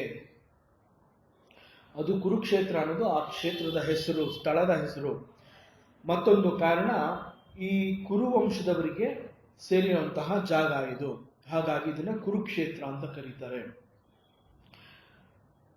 ಅಂತಹ ಈ ಭೂಮಿಯಲ್ಲಿ ಸಮವೇತಾಯುಯುತ್ಸವ, ಒಂದೇ ವಂಶದವರಿಗೆ ಸೇರಿದ ಸಂಬಂಧಿಗಳು ಹಾಗೂ ಅವರ ಸ್ನೇಹಿತರುಗಳು, ಹಿತೈಷಿಗಳು, ಇವರೆಲ್ಲರೂ ಯುಜುತ್ಸವ, ಯುದ್ಧದಲ್ಲಿ ರಣೋತ್ಸಾಹಿಗಳು, ಯುದ್ಧಕ್ಕಾಗಿ ಹಾತೊರೆದು ಯುದ್ಧ ಮಾಡಲೇಬೇಕೆಂದು ಬಂದು ಸೇರಿರುವ ಯುದ್ಧ ವೀರರು, ಯೋಧುಂ ಇಚ್ಛವ ಯುಯುತ್ಸವ ಅಂತ ಹೇಳ್ತಾರೆ. ಯುದ್ಧದ ಆಕಾಂಕ್ಷಿಗಳು ಇವರೆಲ್ಲರೂ ಇಲ್ಲಿ ಬಂದು ಸೇರಿದ್ದಾರೆ.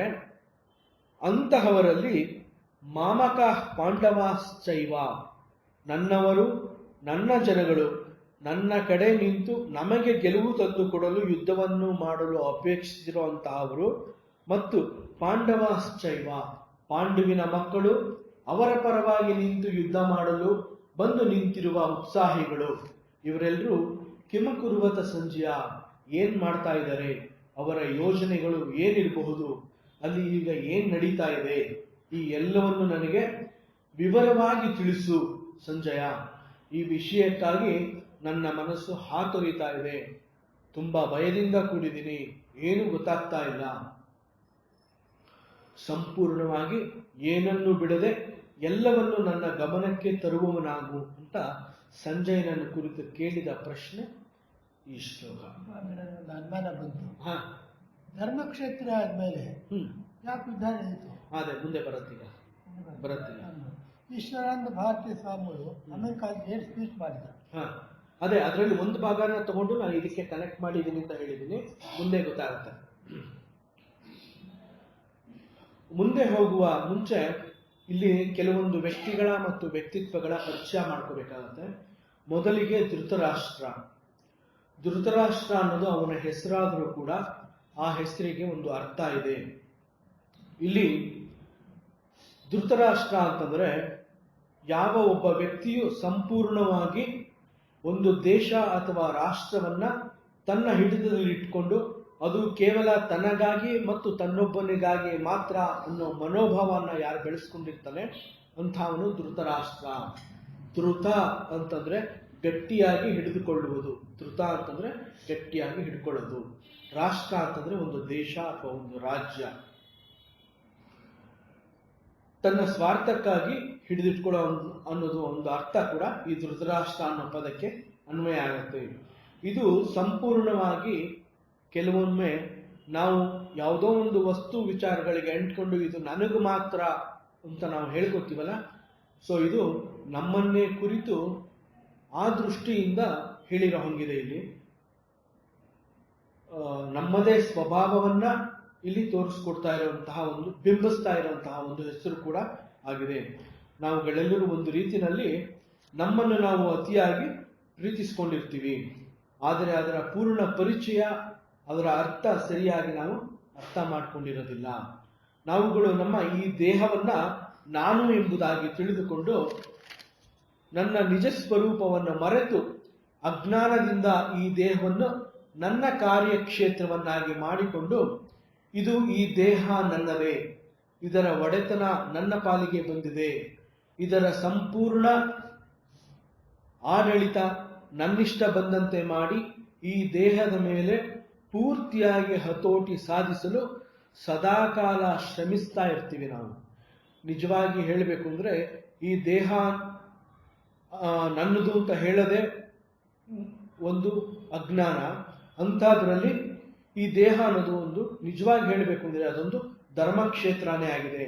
ಆದರೆ ಅಜ್ಞಾನದಿಂದ ಅದು ನನ್ನದೇ ಕ್ಷೇತ್ರ ಅನ್ನೋ ರೀತಿಯಲ್ಲಿ ಅದರ ಮೇಲೆ ಬೇರೆ ಯಾರಿಗೂ ಹಕ್ಕು ಕೊಡದೆ, ಹಕ್ಕು ನೀಡಲು ಬಯಸದೆ ಅದನ್ನು ಕಾಯುತ್ತಾ ಸಂರಕ್ಷಿಸುವ ಪ್ರಯತ್ನದಲ್ಲಿ ಸದಾಕಾಲ ನಾನು ಯುದ್ಧೋತ್ಸಾಹಿಯಾಗಿರ್ತೀನಿ. ಮನುಷ್ಯನಿಗೆ ಹೇಳ್ತಾ ಇರೋದಿದು. ನಾವು ಹುಟ್ಟಿದ ಮರುಕ್ಷಣದಿಂದ ಸಾಯುವ ಕೊನೆಯ ಹಂತದವರೆಗೆ ಈ ದೇಹವನ್ನು ಯಾರಿಗೂ ಬಿಟ್ಟುಕೊಡೋದಿಲ್ಲ, ಯಾರಿಗೂ ಬಿಟ್ಟುಕೊಡಲಾರದೆ ಅದಕ್ಕೆ ಅಂಟಿಕೊಂಡು ಅದನ್ನು ಹೆಚ್ಚು ಪ್ರೀತಿಸುತ್ತಾ ಸದಾ ಅದು ನನ್ನ ಜೊತೆಯಲ್ಲಿಯೇ ಇರಬೇಕು ಅನ್ನೋ ಹುಚ್ಚು ಕಲ್ಪನೆಯಿಂದ ದೇಹವೆಂಬ ಈ ಕ್ಷೇತ್ರದಲ್ಲಿ ನಾನು ಸದಾಕಾಲ ಒಬ್ಬ ಸೈನಿಕನಂತೆ, ಭಟನಂತೆ, ಈ ಕ್ಷೇತ್ರಕ್ಕೆ ಕ್ಷತ್ರಿಯನಂತೆ ನಾನು ವರ್ತನೆ ಮಾಡ್ತಾ ಇರ್ತೀನಿ. ದೇಹವನ್ನ ಬಿಟ್ಕೊಡೋದು ಅಂದ್ರೆ ಹೇಗೆ? ಸಾಯಕ್ಕೂ ಇಷ್ಟಪಡಲ್ವಲ್ಲ ನಾವು. ನಾನು ಬೇಡ ಅಂತಂದ್ರು ಸಾವು ಬಂದಾಗ ನಾನು ಬಿಡಲೇಬೇಕು, ಆದರೆ ಬಿಡೋದಿಲ್ಲ. ದೇಹನ ಬಿಟ್ಟು ಹೋಗೋದಕ್ಕೆ ಅಲ್ಲಿ ಅಷ್ಟು ಅಟ್ಯಾಚ್ಮೆಂಟ್ ಇರುತ್ತೆ. ಮುಂದೆ ಬರುತ್ತೆ ಪಂಚದಶಿ ಅನ್ನೋ ಒಂದು ದೊಡ್ಡ ದೊಡ್ಡ ಶಾಸ್ತ್ರ ಗ್ರಂಥದಲ್ಲಿ ಇದೆಲ್ಲ ಬರುತ್ತೆ. ಯಾಕೆ ನಾವು ಈ ದೇಹಕ್ಕೆ ಇಷ್ಟು ಅಂಟ್ಕೊಂಡ್ಬಿಟ್ಟಿರ್ತೀವಿ? ನಾವು ಮರಣಶೈಲಿನಲ್ಲಿರೋ ಅನೇಕ ಜನಗಳನ್ನ ನೋಡ್ತೀವಿ. ಅವರಿಗೆ ಯಾವ ಔಷಧಿ ಕೊಟ್ಟರು ಕೂಡ ಗುಣ ಆಗಲ್ಲ. ಡಾಕ್ಟ್ರೇ ಹೇಳ್ಬಿಟ್ಟಿರ್ತಾರೆ ಆಗಲ್ಲ ಅಂತ. ಡಾಕ್ಟ್ರು ಔಷಧಿ ಕೊಟ್ಟರು ವಾಸಿ ಆಗಲ್ಲ, ಪ್ರಾಣನೂ ಹೋಗೋದಿಲ್ಲ, ಅಂಟ್ಕೊಂಡ್ಬಿಟ್ಟಿರುತ್ತೆ. ಯಾವುದೋ ಒಂದು ಬಯಕೆ ಅವ್ರನ್ನ ಕಾಡ್ತಾ ಇರುತ್ತೆ. ಆಹಾರ ಹೋದರೆ ಅದನ್ನು ದಕ್ಕಿಸ್ಕೊಳ್ಳೋದಿಲ್ಲ, ಔಷಧಿಯಿಂದ ಗುಣ ಆಗ್ತಾ ಇಲ್ಲ, ಪ್ರಾಣ ಹೋಗ್ತಾ ಇಲ್ಲ. ನೋಡೋರಿಗೂ ಹಿಂಸೆ, ಅವ್ರಿಗೂ ಹಿಂಸೆ. ಅಂತಹ ಸಂದರ್ಭದಲ್ಲಿ ಸಡನ್ನಾಗಿ ಯಾವುದೋ ಊರಿಂದ ಅವ್ರ ಸ್ನೇಹಿತನೋ ಅವ್ರ ಮಕ್ಕಳುಗಳೋ ಮೊಮ್ಮಕ್ಕಳುಗಳೋ ಬಂದು 5 ನಿಮಿಷದಲ್ಲಿ ಪಠಾರ ಅಂತ ಪ್ರಾಣ ಹೊರಡುತ್ತೆ. ನಾವು ನೋಡಿರ್ತೀವಿ. ಇದೆಲ್ಲ ಬಯಕೆಗಳು, ನಾವು ಬಿಟ್ಕೊಡೋದಿಲ್ಲ. ಇದು ನಂದು ಅಂತ ತಿಳ್ಕೊಂಡ್ಬಿಟ್ಟಿರ್ತೀವಿ. ದೇಹ ನಂದು ಅಲ್ಲ ಅನ್ನೋದು ಗೊತ್ತಾದಾಗಲೇ ಮುಕ್ತಿಯ ಅನುಭವ.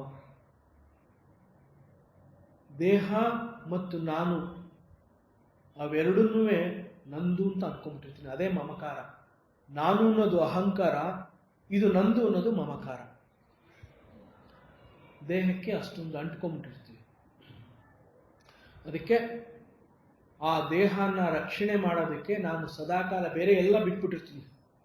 ಬೇರೆ ಯಾರ ಬಗ್ಗೆನೂ ತಲೆ ಕೆಡಿಸ್ಕೊಳ್ಳೋದಿಲ್ಲ. ಈ ದೇಹಕ್ಕೆ ಇಂಥ ಬಟ್ಟೆ ಬೇಕು, ಈ ದೇಹಕ್ಕೆ ಮಲಗೋದಕ್ಕೆ ಇಂತಹ ಸುಪ್ಪತ್ತಿಗೆ ಬೇಕು, ಈ ದೇಹಕ್ಕೆ ಇಂತಹ ವೆಹಿಕಲ್ ಬೇಕು, ಆ ದೇಹ ಕೇಳೋದನ್ನೆಲ್ಲ ಒದಗಿಸ್ತಾ ಇರ್ತೀನಿ. ಕಾರಣ ಇದು ನನ್ನ ದೇಹ, ಇದು ಚೆನ್ನಾಗಿರಬೇಕು. ಇದು ಚೆನ್ನಾಗಿದೆಯೋ ಬಿಟ್ಟಿದೆಯೋ ಒಂದು ದಿವಸ ಇದು ನನ್ನನ್ನು ಕೇಳದೆ ಬಿಟ್ಟುಬಿಟ್ಟು ಅದು ನಮ್ಗೆ ಅರ್ಥ ಆಗೋದಿಲ್ಲ. ತುಂಬ ಸಾಧನೆ ಮಾಡಬೇಕು. ಸಾಧನೆ ಮಾಡುವಂತಹ ಜಾಗದಲ್ಲಿದ್ದೀವಿ ನಾವು ಇವತ್ತು.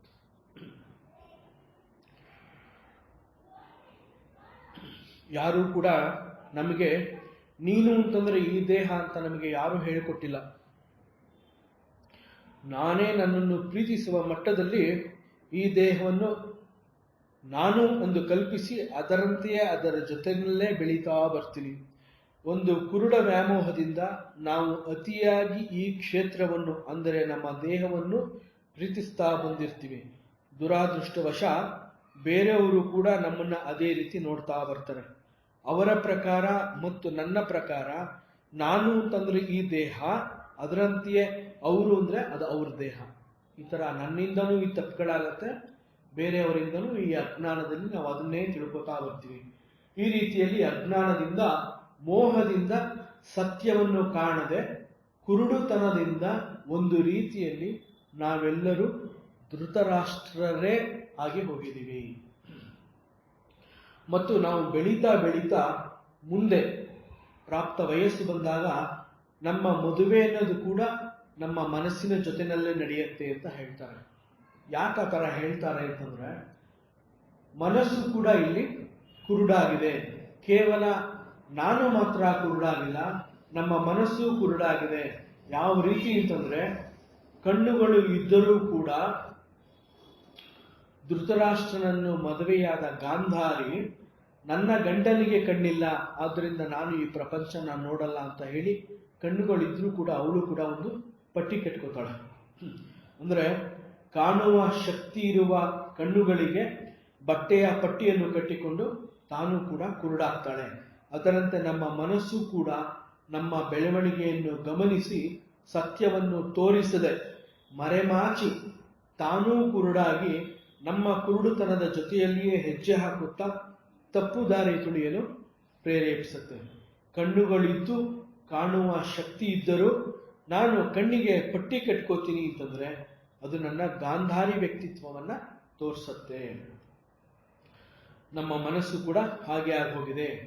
ಶಂಕರಾಚಾರ್ಯರು ಭಜಗೋವಿಂದಮ್ಮಲ್ಲಿ ಹೇಳ್ತಾರೆ, ಪಶ್ಯನ್ನಪಿ ಚ ನ ಪಶ್ಯತಿ ಮೂಢಃ ಅಂತಂದ್ರೆ ನೋಡಬಹುದಾದ ಕಾಣಬಹುದಾದ ಎಲ್ಲ ಶಕ್ತಿಗಳು ಇದ್ದರೂ ಮೂಢನಾದವನು ನೋಡ ಬಯಸುವುದಿಲ್ಲ. ಕಾರಣ ಅಜ್ಞಾನ ಮತ್ತು ಮೋಹ. ಇಂತಹ ಸ್ವಭಾವವನ್ನ ಗಾಂಧಾರಿ ಬೆಳೆಸಿಕೊಂಡಿದ್ದಾಳೆ. ಅಜ್ಞಾನ ಮತ್ತು ಮೋಹದಿಂದ ಕೂಡಿದ ಜೀವ ಸ್ವರೂಪಿಯು ಕುರುಡುತನದ ಮನಸ್ಸಿನೊಂದಿಗೆ ಮದುವೆಯಾದರೆ ಅದರ ಪರಿಣಾಮ ನಕಾರಾತ್ಮಕ ಮತ್ತು ನಿಷ್ಪ್ರಯೋಜಕ 101 ಮಕ್ಕಳುಗಳು, 101 ಸಂತಾನಗಳು. ಇದನ್ನ ಅಪವಿತ್ರ ಮೈತ್ರಿ ಅಂತ ಹೇಳ್ತಾರೆ. ಅಂತಹವರಲ್ಲಿ ದುರ್ಯೋಧನ ಅನ್ನೋನು ಮೊದಲನೇವನು. ದುರ್ಯೋಧನ ಅಂತಂದ್ರೆ ನಿರ್ಭಯದಿಂದ ವಿವೇಕದಿಂದ ವೀರೋಚಿತವಾಗಿ ಯುದ್ಧವನ್ನು ಮಾಡಲಾರ ಅನ್ನೋ ಅರ್ಥ ಬರುತ್ತೆ ದುರ್ಯೋಧನ ಅಂತಂದ್ರೆ. ಇದನ್ನ ನಮ್ಮ ವೇದಾಂತದ ಭಾಷೆನಲ್ಲಿ ಇಂತಹ ವ್ಯಕ್ತಿತ್ವಕ್ಕೆ ಅಹಂಕಾರ ಅಂತ ಹೇಳ್ತಾರೆ. ನಮ್ಮ ಕೆಟ್ಟ ಗುಣ ಅಂತಂದ್ರೆ ನಾವು ಎಂದಿಗೂ ನಮ್ಮ ಅಹಂಕಾರದ ವಿರುದ್ಧ ಹೋರಾಡಲು ಮನಸ್ಸು ಮಾಡೋದಿಲ್ಲ. ಅಜ್ಞಾನದಿಂದ ಕೂಡಿದ ಜೀವಭಾವಿ ಕುರುಡುತನದ ಮನಸ್ಸು ಅಂದರೆ ಸತ್ಯವನ್ನು ಕಂಡುಕೊಳ್ಳಲು ಇಷ್ಟಪಡದ ಮನಸ್ಸು ಹಾಗೂ ಅವುಗಳ ಪರಿಣಾಮ ಅಹಂಕಾರ, ಇವುಗಳೇ ಈ ಕ್ಷೇತ್ರವನ್ನ ಅಂದರೆ ಈ ದೇಹವನ್ನ ಆಳಲು ಮುಂದೆ ಬರುತ್ತೆ. ಒಂದು ನನಗೆ ಅಜ್ಞಾನ ಮತ್ತು ನನ್ನ ಕೈ ಹಿಡಿದ ಪತ್ನಿ ಕೂಡ ಕಣ್ಣಿಗೆ ಬಟ್ಟೆ ಕಟ್ಕೊಂಡ್ರೆ ಅವಳು ಕೂಡ ನನಗೆ ದಾರಿ ತೋರಿಸ್ತಿಲ್ಲ. ಇದರ ಪರಿಣಾಮ ನನಗೆ ಹುಟ್ಟೋ ಮಕ್ಕಳುಗಳು ಅಹಂಕಾರ, ಇವುಗಳು ಎಲ್ಲ ಸೇರಿಕೊಂಡು ಈ ದೇಹನ ಆಳಕ್ಕೆ ಶುರು ಮಾಡ್ತಾ ಇದೆ ಅನ್ನೋ ರೀತಿಯಲ್ಲಿ ಇಲ್ಲಿ ಹೇಳ್ತಾ ಇದ್ದಾರೆ. ಆದರೆ ದೇಹ ಎನ್ನುವ ಧರ್ಮಕ್ಷೇತ್ರದಲ್ಲಿ ಧರ್ಮದ ಕಾರ್ಯಾಚರಣೆಗಳು ನಡೆಯಬೇಕು. ಆದರೆ ಅಜ್ಞಾನ ಮತ್ತು ಮೋಹ ನಮ್ಮನ್ನು ಆವರಿಸಿ ಇದನ್ನು ಕುರುಕ್ಷೇತ್ರವನ್ನಾಗಿಸಿದೆ. ಆದರೂ ಕೂಡ ನಮ್ಮೆಲ್ಲರಲ್ಲೂ ಒಂದು ಒಳ್ಳೆಯ ಸ್ವಭಾವಗಳು ಇದ್ದೇ ಇರುತ್ತದೆ. ಅದನ್ನೇ ನಾವು ದೈವಿ ಸಂಪತ್ತು ಅಂತ ಹೇಳ್ತೀವಿ. ಇದು ಪರಮಾತ್ಮನು ಎಲ್ಲರಿಗೂ ದಯಪಾಲಿಸಿದ ಕರುಣೆಯ ಫಲ. ನಮ್ಮ ದೈವಿ ಸಂಪತ್ತುಗಳು ಯಾವಾಗಲೂ ನಮ್ಮೊಳಗೆ ಇದ್ದು ನಮ್ಮ ಈ ಕಣ್ಣುಗಳಿಗೆ ಅವು ಕಾಣ್ತಾ ಇಲ್ಲ. ಅವುಗಳನ್ನು ಕಾಣುವ ಸಲುವಾಗಿ ನಾವು ಈ ರೀತಿ ಒಂದು ಸಾಧನೆ, ಸತ್ಸಂಗ ಇದೆಲ್ಲ ನಾವು ಮಾಡ್ತಾ ಇರೋದ್ರೆ ನಾನು ಏನು ಅನ್ನೋದು ನನಗೆ ಗೊತ್ತಾಗಬೇಕು. ನಾನು ಏನು ತಪ್ಪು ಮಾಡ್ತಾ ಇದ್ದೀನಿ ನನಗೆ ಗೊತ್ತಾಗಬೇಕು. ನಾನು ಏನು ನೋಡಬೇಕು ಅದನ್ನು ನೋಡ್ತಾ ಇದ್ದೀನ, ಅಥವಾ ನಾನು ಯಾವುದನ್ನು ನೋಡಬಾರ್ದು ಅದನ್ನ ನಾನು ನೋಡ್ತಾ ಇದ್ದೀನ, ಇಂತಹ ವಿಚಾರಗಳು ನಮಗೆ ಗೊತ್ತಾಗಬೇಕು ಅಂತಂದ್ರೆ ಪರಮಾತ್ಮನ ಅನುಗ್ರಹ ಇರಬೇಕು. ಪರಮಾತ್ಮನ ಅನುಗ್ರಹ ಇದ್ದಾಗ ಒಬ್ಬ ಮನುಷ್ಯನಿಗೆ ಸತ್ಸಂಗದಲ್ಲಿ ಬಂದು ಕೂತ್ಕೊಳ್ಳೋದಕ್ಕೆ ಅರ್ಹತೆ ಇರುತ್ತೆ. ಸತ್ಸಂಗದಲ್ಲಿ ಮಾತ್ರ ಇಂತಹ ವಿಚಾರಗಳು ತಿಳಿಸ್ಕೊಡುತ್ತೆ. ಹೊರ ಪ್ರಪಂಚದಲ್ಲಿ ಈ ಯಾವ ವಿಚಾರಗಳು ಕೂಡ ಬರೋದಿಲ್ಲ. ಹೊರ ಪ್ರಪಂಚದ ವಿಚಾರನೇ ಬೇರೆ, ಹೊರ ಪ್ರಪಂಚದ ವಸ್ತುನೇ ಬೇರೆ. ಸತ್ಸಂಗದಲ್ಲಿ ಮಾತ್ರ ಪರಮಾತ್ಮ ವಸ್ತು, ಪರಮಾತ್ಮ ವಿಚಾರ ಸತ್ಯ. ಅದರಿಂದ ಸತ್ಸಂಗತ್ವೇ ನಿಸ್ಸಂಗ.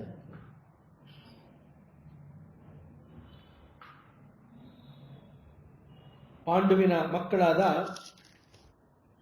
ಯುಧಿಷ್ಠಿರ, ಭೀಮ, ಅರ್ಜುನ, ನಕುಲ ಮತ್ತು ಸಹದೇವ, ಈ 5 ಜನ ನಮ್ಮ 5 ಮೌಲ್ಯಗಳನ್ನ ತೋರಿಸ್ಕೊಡೋ ರೀತಿಯಲ್ಲಿ ಚಿತ್ರಿಸಿದ್ದಾರೆ ವ್ಯಾಸ ಮಹರ್ಷಿಗಳು. ಈ ಮಹಾಭಾರತದಲ್ಲಿ 5 ಜನ ಪಾಂಡವರನ್ನ, ಒಬ್ಬ ಮನುಷ್ಯನ 5 ಮೌಲ್ಯಗಳು ಯಾವ ತರ ಇರುತ್ತೆ ಅನ್ನೋದನ್ನ ತೋರಿಸೋದಕ್ಕೋಸ್ಕರ ಈ 5 ಪಾತ್ರಗಳನ್ನ ಸೃಷ್ಟಿ ಮಾಡಿದ್ದಾರೆ. ಅದರಲ್ಲಿ ಯುಧಿಷ್ಠಿರ ಅಂತಂದ್ರೆ ಅದರ ಅರ್ಥ ಕೂಡ ಯುಧಿ ಸ್ಥಿರ ಅಂತಂದ್ರೆ ಯಾರು ತನ್ನ ಕಾರ್ಯಾಚರಣೆಯಲ್ಲಿ, ಧರ್ಮದ ಆಚರಣೆಯಲ್ಲಿ ಸ್ಥಿರವಾಗಿದ್ದಾರೆ ಅಂತಹವನ್ನ ಯುಧಿಷ್ಠಿರ ಅಂತ ಹೇಳ್ತಾರೆ. ಸ್ಥಿರ ಅಂತಂದ್ರೆ ಅಚಲ, ಗಟ್ಟಿಯಾಗಿ ನಿಲ್ಲುವಿಕೆ, ಅಂತಹವರನ್ನ ಯುಧಿಷ್ಠಿರ ಅಂತ ಹೇಳ್ತಾರೆ. ಭೀಮ ಅಂತಂದ್ರೆ ಭಯವಿಲ್ಲದವನು, ರುದ್ರ ಭಯಂಕರ, ನಿರ್ಭಯನು, ಹೆದರಿಕೆ ಇಲ್ಲದೆ ಇರೋವನು. ಇನ್ನು ಅರ್ಜುನ ಅಂತಂದ್ರೆ ಆರ್ಜವ ಅಂತ ಹೇಳ್ತಾರೆ. ಆರ್ಜವ ಅಂತಂದ್ರೆ ನೇರ ನಡೆ, ನೇರ ನುಡಿ, ರುಜುತ್ವಾತ್ ಅರ್ಜುನ ಅಂತ ಹೇಳ್ತಾರೆ.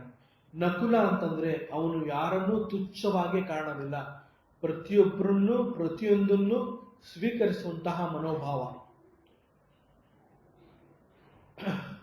ಅಂತಹ ಭಾವನೆಯನ್ನು ಅವನು ಬೆಳೆಸ್ಕೊಂಡಿರ್ತಾನೆ.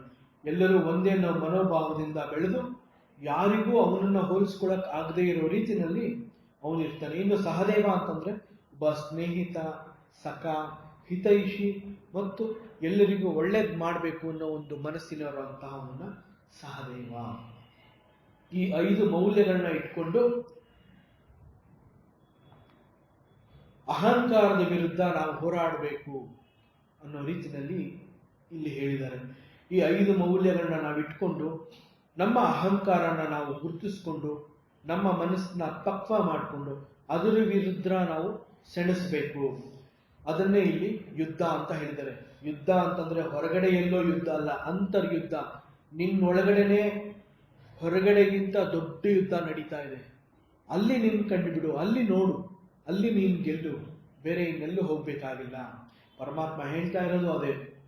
ನೀನು ಯುದ್ಧವನ್ನು ಹೊರಗೆಲ್ಲೋ ಮಾಡಬೇಡ, ನಿನ್ನೊಳಗೆ ನಿನ್ನ ವಿರುದ್ಧವಾಗಿ ನಡೆಯುತ್ತಿರುವವರ ವಿರುದ್ಧ ಹೋರಾಡಿ ಗೆಲ್ಲಬೇಕು.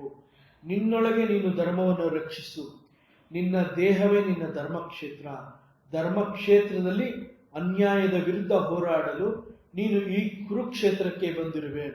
ಅಂದ್ರೆ ಮುಕ್ತಿಗೋಸ್ಕರ ನೀನು ಈ ಕ್ಷೇತ್ರಕ್ಕೆ ಬಂದಿದೀಯಾ ಅಂತ ಹೇಳ್ತಾರೆ. ಇಲ್ಲಿ ನೀನು ಹೋರಾಟ ಮಾಡಬೇಕು. ನಿನ್ನ ಒಳಗೆ ನಡೆಯುತ್ತಿರುವ ಕಲಹವನ್ನ ನೀನು ಕಣ್ಬಿಟ್ಟು ನೋಡ್ಬೇಕು. ಧೃತರಾಷ್ಟ್ರಂತರ ಕುರುಡು ವ್ಯಾಮೋಹದಿಂದ ನೋಡಬೇಡ.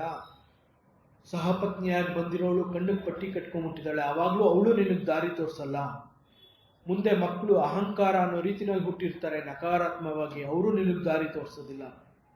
ನೀನೇ ಪ್ರಯತ್ನ ಪಟ್ಟು ನಿನ್ನ ವಿರುದ್ಧ, ನಿನಗೆ ಅಹಂಕಾರ ನಿನ್ನೊಳಗಡೆ ನಡೀತಾ ಇದ್ದೇನೆ ಅದು ಗೊತ್ತಾದ ತಕ್ಷಣ ಅದರ ವಿರುದ್ಧ ನಿಂತು ನೀನು ಹೋರಾಟ ಮಾಡು. ಮನಸ್ಸಿಗೆ ಸೋಲಬೇಡ. ಒಂದು ವೇಳೆ ಮನಸ್ಸಿಗೆ ಸೋತರೆ ಅದು ಕಾಣುವ ಶಕ್ತಿ ಇದ್ದರೂ ಅದು ನಿನ್ನ ಕಣ್ಣುಗಳಿಗೆ ಪಟ್ಟಿಯನ್ನು ಕಟ್ಟಿ ನೋಡಲಾಗದಂತೆ ಮಾಡುತ್ತೆ. ಕಠೋಪನಿಷತ್ತಿನಲ್ಲಿ ಮನುಷ್ಯನ ದೇಹ, ಮನಸ್ಸು, ಬುದ್ಧಿ ಮತ್ತು ಇಂದ್ರಿಯಗಳನ್ನ ಕುರಿತು ಈ ಒಂದು ಮಂತ್ರ ಕೂಡ ಇದೇ ರೀತಿಯಲ್ಲಿ ಹೇಳುತ್ತೆ. ಆತ್ಮಾನಾಂ ರಚಿನಂ ವಿದ್ಧಿ ಶರೀರಂ ರಥಮೇವತು ಬುದ್ಧಿಂತು ಸಾರಥಿಂ ವಿದ್ಧಿ ಮನಃ ಪ್ರಗ್ರಹಮೇವಚ ಇಂದ್ರಿಯಾಣಿ ಹಯಾನಾಹು ವಿಷಯಾಂಸ್ತೇಷು ಗೋಚರಾಂ ಆತ್ಮೇಂದ್ರಿಯ ಮನೋಯುಕ್ತಾಂ ಭೋಕ್ತೇತ್ ಸಾಹು ಮನೀಷಿಣಃ. ಅಂತಂದ್ರೆ ಈ ದೇಹದಲ್ಲಿ ಇಬ್ರು ಬಂದು ನೆಲೆಸಿರ್ತಾರೆ. ಒಬ್ಬ ಪರಮಾತ್ಮ, ಮತ್ತೊಬ್ಬ ಜೀವಾತ್ಮ. ಪರಮಾತ್ಮನು ಸರ್ವಶಕ್ತನು, ಅವನು ಸರ್ವಸಾಮಾನ್ಯನು, ಎಲ್ಲರ ದೇಹದಲ್ಲೂ ಇದ್ದು ಸಾಕ್ಷಿಯಂತೆ ಎಲ್ಲವನ್ನು ಗಮನಿಸ್ತಾ ಬರ್ತಾ ಇರ್ತಾನೆ. ಅವನಿಗೆ ಸುಖವಾಗಲಿ ದುಃಖವಾಗಲಿ ತಟ್ಟುವುದಿಲ್ಲ. ಅವನು ಇದನ್ನ ಮೀರಿರೋನವನು, ಅದನ್ನು ಅವನು ಅನುಭವಿಸೋದಿಲ್ಲ. ಆದರೆ ಮತ್ತೊಬ್ಬ ಇರ್ತಾನೆ, ಅವನೇ ಜೀವಾತ್ಮ ಅಂತ. ಅವನು ಕೂಡ ಈ ದೇಹದಲ್ಲೇ ಇದ್ದು ಎಲ್ಲವನ್ನೂ ನೋಡ್ತಾನೆ, ಎಲ್ಲವನ್ನೂ ಅನುಭವಿಸ್ತಾನೆ. ಸುಖ ಮತ್ತು ದುಃಖವನ್ನು ತನ್ನದೇ ಎಂದು ತಿಳಿದುಕೊಂಡು ಅದಕ್ಕೆ ತಕ್ಕಂತೆ ಪ್ರತಿಕ್ರಿಯಿಸುತ್ತಾನೆ. ನಮ್ಮಂತಹ ಸಾಧಾರಣ ಜೀವಾತ್ಮರುಗಳಿಗೆ ಈ ಒಂದು ಕಠೋಪನಿಷತ್ತಿನ ಈ ಮಂತ್ರ ಈ ರೀತಿ ಹೇಳ್ಕೊಡುತ್ತೆ. ಆತ್ಮನನ್ನ ರತಿ ಅಂತ ತಿಳ್ಕೋ. ಇಲ್ಲಿ ರತಿ ಅಂತಂದ್ರೆ ಪರಮಾತ್ಮ. ಶರೀರವನ್ನ ರಥ ಅಂತ ತಿಳ್ಕೋ. ಈ ರಥ ಅನ್ನುವಂತಹ ದೇಹ ಅತ್ಯಂತ ಸ್ಥೂಲಮಯವಾಗಿರುತ್ತೆ. ಈ ದೇಹಕ್ಕೆ ಕೈ, ಕಾಲು, ಕಣ್ಣು, ಕಿವಿ, ನಾಲಿಗೆ ಮುಂತಾದ ಇಂದ್ರಿಯ ಮತ್ತು ಕರ್ಮೇಂದ್ರಿಯಗಳು ಇವೆ. ಈ ಇಂದ್ರಿಯಗಳು ತನ್ನಂತಾನೆ ಏನನ್ನೂ ಮಾಡಲಾರದು. ಇದು ಶುದ್ಧ ಜಡ. ಆದರೆ ಇದನ್ನು ನಡೆಸುವವನು ಮತ್ತೆ ಇನ್ನೊಬ್ಬನೇ ಇದ್ದಾನೆ, ಬೇರೊಬ್ಬನೇ ಇದ್ದಾನೆ. ಸಾಮಾನ್ಯವಾಗಿ ಜೀವಾತ್ಮ ಅಂತಂದ್ರೆ ಈ ದೇಹವನ್ನು ಕುರಿತು ಹೇಳುವಂತೆ ಆಗ್ತಾ ಇದೆ. ಆದರೆ ಈ ದೇಹವನ್ನು ಅವನು ಉಪಯೋಗಿಸುವ ಒಂದು ರಥವೇ ಹೊರತು ಅವನೇ ಈ ದೇಹ ಅಲ್ಲ. ಈ ದೇಹವೆಂಬ ರಥದಲ್ಲಿ ಅವನು ಒಬ್ಬ ಒಡೆಯನಾಗಿದ್ದಾನೆ. ಪರಮಾತ್ಮ ನಮಗೆ ಈ ದೇಹ ಕೊಟ್ಟಿದ್ದಾನೆ ಅಷ್ಟೇ. ನಾನು ಈ ದೇಹದ ಒಡೆಯ. ಆದರೆ ಆ ಜೀವಾತ್ಮ ಈ ರಥದ ಜವಾಬ್ದಾರಿಯೆಲ್ಲ ಅವನದೇ ಆಗಿದೆ. ಇಂತಹ ಜೀವನಗಾಗಿ, ಅವನ ಅನುಕೂಲಕ್ಕಾಗಿ, ಅವನ ಉದ್ಧಾರಕ್ಕಾಗಿ ಬಂದಿರುವಂತಹದ್ದು ಈ ರಥ ಅಂದ್ರೆ ದೇಹ. ಆದ್ರಿಂದ ನಮಗೆ ವೇದಾಂತ ಹೇಳಿಕೊಡುತ್ತೆ, ದೇಹ ಮತ್ತು ಮನಸ್ಸು ಇವೆರಡನ್ನೂ ಪರಮಾತ್ಮ ನಮಗೆ ದಯಪಾಲಿಸಿದ ಶ್ರೇಷ್ಠವಾದ ಎರಡು ಅಮೂಲ್ಯ ಉಪಕರಣಗಳು. ಅದರಂತೆ ಬುದ್ಧಿಯನ್ನು ಸಾರಥಿ ಎಂದು ತಿಳಿದುಕೋ. ಈ ರಥವನ್ನು ನಡೆಸುವವನು ಸಾರಥಿ ಮಾತ್ರ. ಅವನನ್ನು ಕುರಿತು ಇಲ್ಲಿ ಬುದ್ಧಿ ಅಂತ ಹೇಳ್ತಾ ಇದ್ದಾರೆ. ಬುದ್ಧಿ ಅಂದರೆ ಸಾರಥಿ ಎಂಬ ಅತ್ಯಂತ ಒಬ್ಬ ಕುಶಲಿ. ಆದರೂ ಕೂಡ ಅವನು ಈ ಜೀವನಿಗಾಗಿ ಕೆಲಸ ಮಾಡ್ತಾ ಇದ್ದಾನೆ. ನಾವೆಲ್ಲ ಹೇಳ್ತೀವಿ ನಾವು ಪರಮಾತ್ಮನ ಸೇವೆ ಮಾಡಬೇಕು ಅಂತ. ನಿಜ ಹೇಳಬೇಕು ಅಂದ್ರೆ ಪರಮಾತ್ಮ ನಮಗೆ ಅನುಕೂಲ ಮಾಡಿಕೊಡ್ತಾ ಇದ್ದಾನೆ. ನಮಗೆ ಅವನ ಸೇವೆ ಮಾಡೋ ಶಕ್ತಿ ಇಲ್ಲ. ನಾವೇನಾದ್ರೂ ಪರಮಾತ್ಮನ ಸೇವೆ ಮಾಡ್ತಾ ಇದೀವಿ ಅಂತಂದ್ರೆ ಆ ಸೇವೆಯ ಮುಖಾಂತರ ನಮ್ಮ ಅಹಂಕಾರದ ಮಟ್ಟನ ನಾವು ತಗ್ಗಿಸ್ಕೊಳ್ಳೋ ಪ್ರಯತ್ನ ಅಷ್ಟೇ. ಪರಮಾತ್ಮನಿಗೆ ನಾವು ಕೊಡುವ ಯಾವ ಶಕ್ತಿನೂ ನಮ್ಮಲ್ಲಿಲ್ಲ. ಕ್ಷಣ ಕ್ಷಣಕ್ಕೂ ಪ್ರತಿ ಕ್ಷಣಕ್ಕೂ ಸಮಯಕ್ಕೆ ಸರಿಯಾಗಿ ನಮ್ಮ ಎಲ್ಲಾ ಬೇಕು ಬೇಡಗಳನ್ನ ಪೂರೈಸ್ತಾ ಇರೋದು ಅವನೇ. ಒಂದು ಅರ್ಥದಲ್ಲಿ ಪರಮಾತ್ಮ ನಮ್ಮ ಸೇವೆ ಮಾಡ್ತಾ ಇದ್ದಾನೆ. ನಾವು ಪರಮಾತ್ಮನ ಸೇವೆ ಮಾಡೋಕ್ಕಾಗಲ್ಲ. ಅವನು ಈ ಜೀವನಿಗಾಗಿ ಕೆಲಸ ಮಾಡ್ತಾ ಇದ್ದಾನೆ. ಈ ಬುದ್ಧಿಯೂ ಕೂಡ ತನಗೆ ಏನನ್ನೂ ಮಾಡಲಾರದು. ಬುದ್ಧಿಯ ಹಿಂದೆ ಒಬ್ಬ ಮಾಲೀಕ ಇದ್ದಾನೆ, ಅವನೇ ಈ ಪ್ರಜ್ಞೆ. ಆ ಪ್ರಜ್ಞೆಯೇ ಪರಮಾತ್ಮ. ನಮ್ಮ ಮನಸ್ಸನ್ನ ಲಗಾಮು ಅಂತ ತಿಳ್ಕೋ. ಬುದ್ಧಿಯ ಕೈಯಲ್ಲಿ ಲಗಾಮು ಇರಬೇಕು. ಬುದ್ಧಿಯ ಕೈಯಲ್ಲಿ ಲಗಾಮು ಇದ್ದಾಗ ಲಗಾಮು ಸಡಿಲ ಬಿಟ್ಟರೆ ಕುದುರೆಗಳು ಓಡುತ್ತೆ. ಲಗಾಮನ್ನ ಹಿಡಿದು ಎಳೆದರೆ ಓಡುವ ಕುದುರೆಗಳು ನಿಲ್ಲುತ್ತೆ. ಇಲ್ಲಿ 5 ಕುದುರೆಗಳಿಗೆ ನಮ್ಮ ಪಂಚೇಂದ್ರಿಯಗಳನ್ನು ಅನ್ನೋ ರೀತಿಯಲ್ಲಿ ಇಲ್ಲಿ ಹೇಳಿದ್ದಾನೆ. ಮನಸ್ಸಿನ ಕೈಯಲ್ಲಿ ಈ ಕೆಲಸ ಮಾಡಿಸುವುದು ಬುದ್ಧಿ. ಆ ಬುದ್ಧಿನ ನಾವು ಸಾರಥಿ ಅಂತ ಕರಿತೀವಿ. ರಥದ 5 ಕುದುರೆಗಳನ್ನ ನಮ್ಮ 5 ಇಂದ್ರಿಯಗಳಿಗೆ ಹೋಲಿಸಿ ಹೇಳಿದ್ದಾರೆ.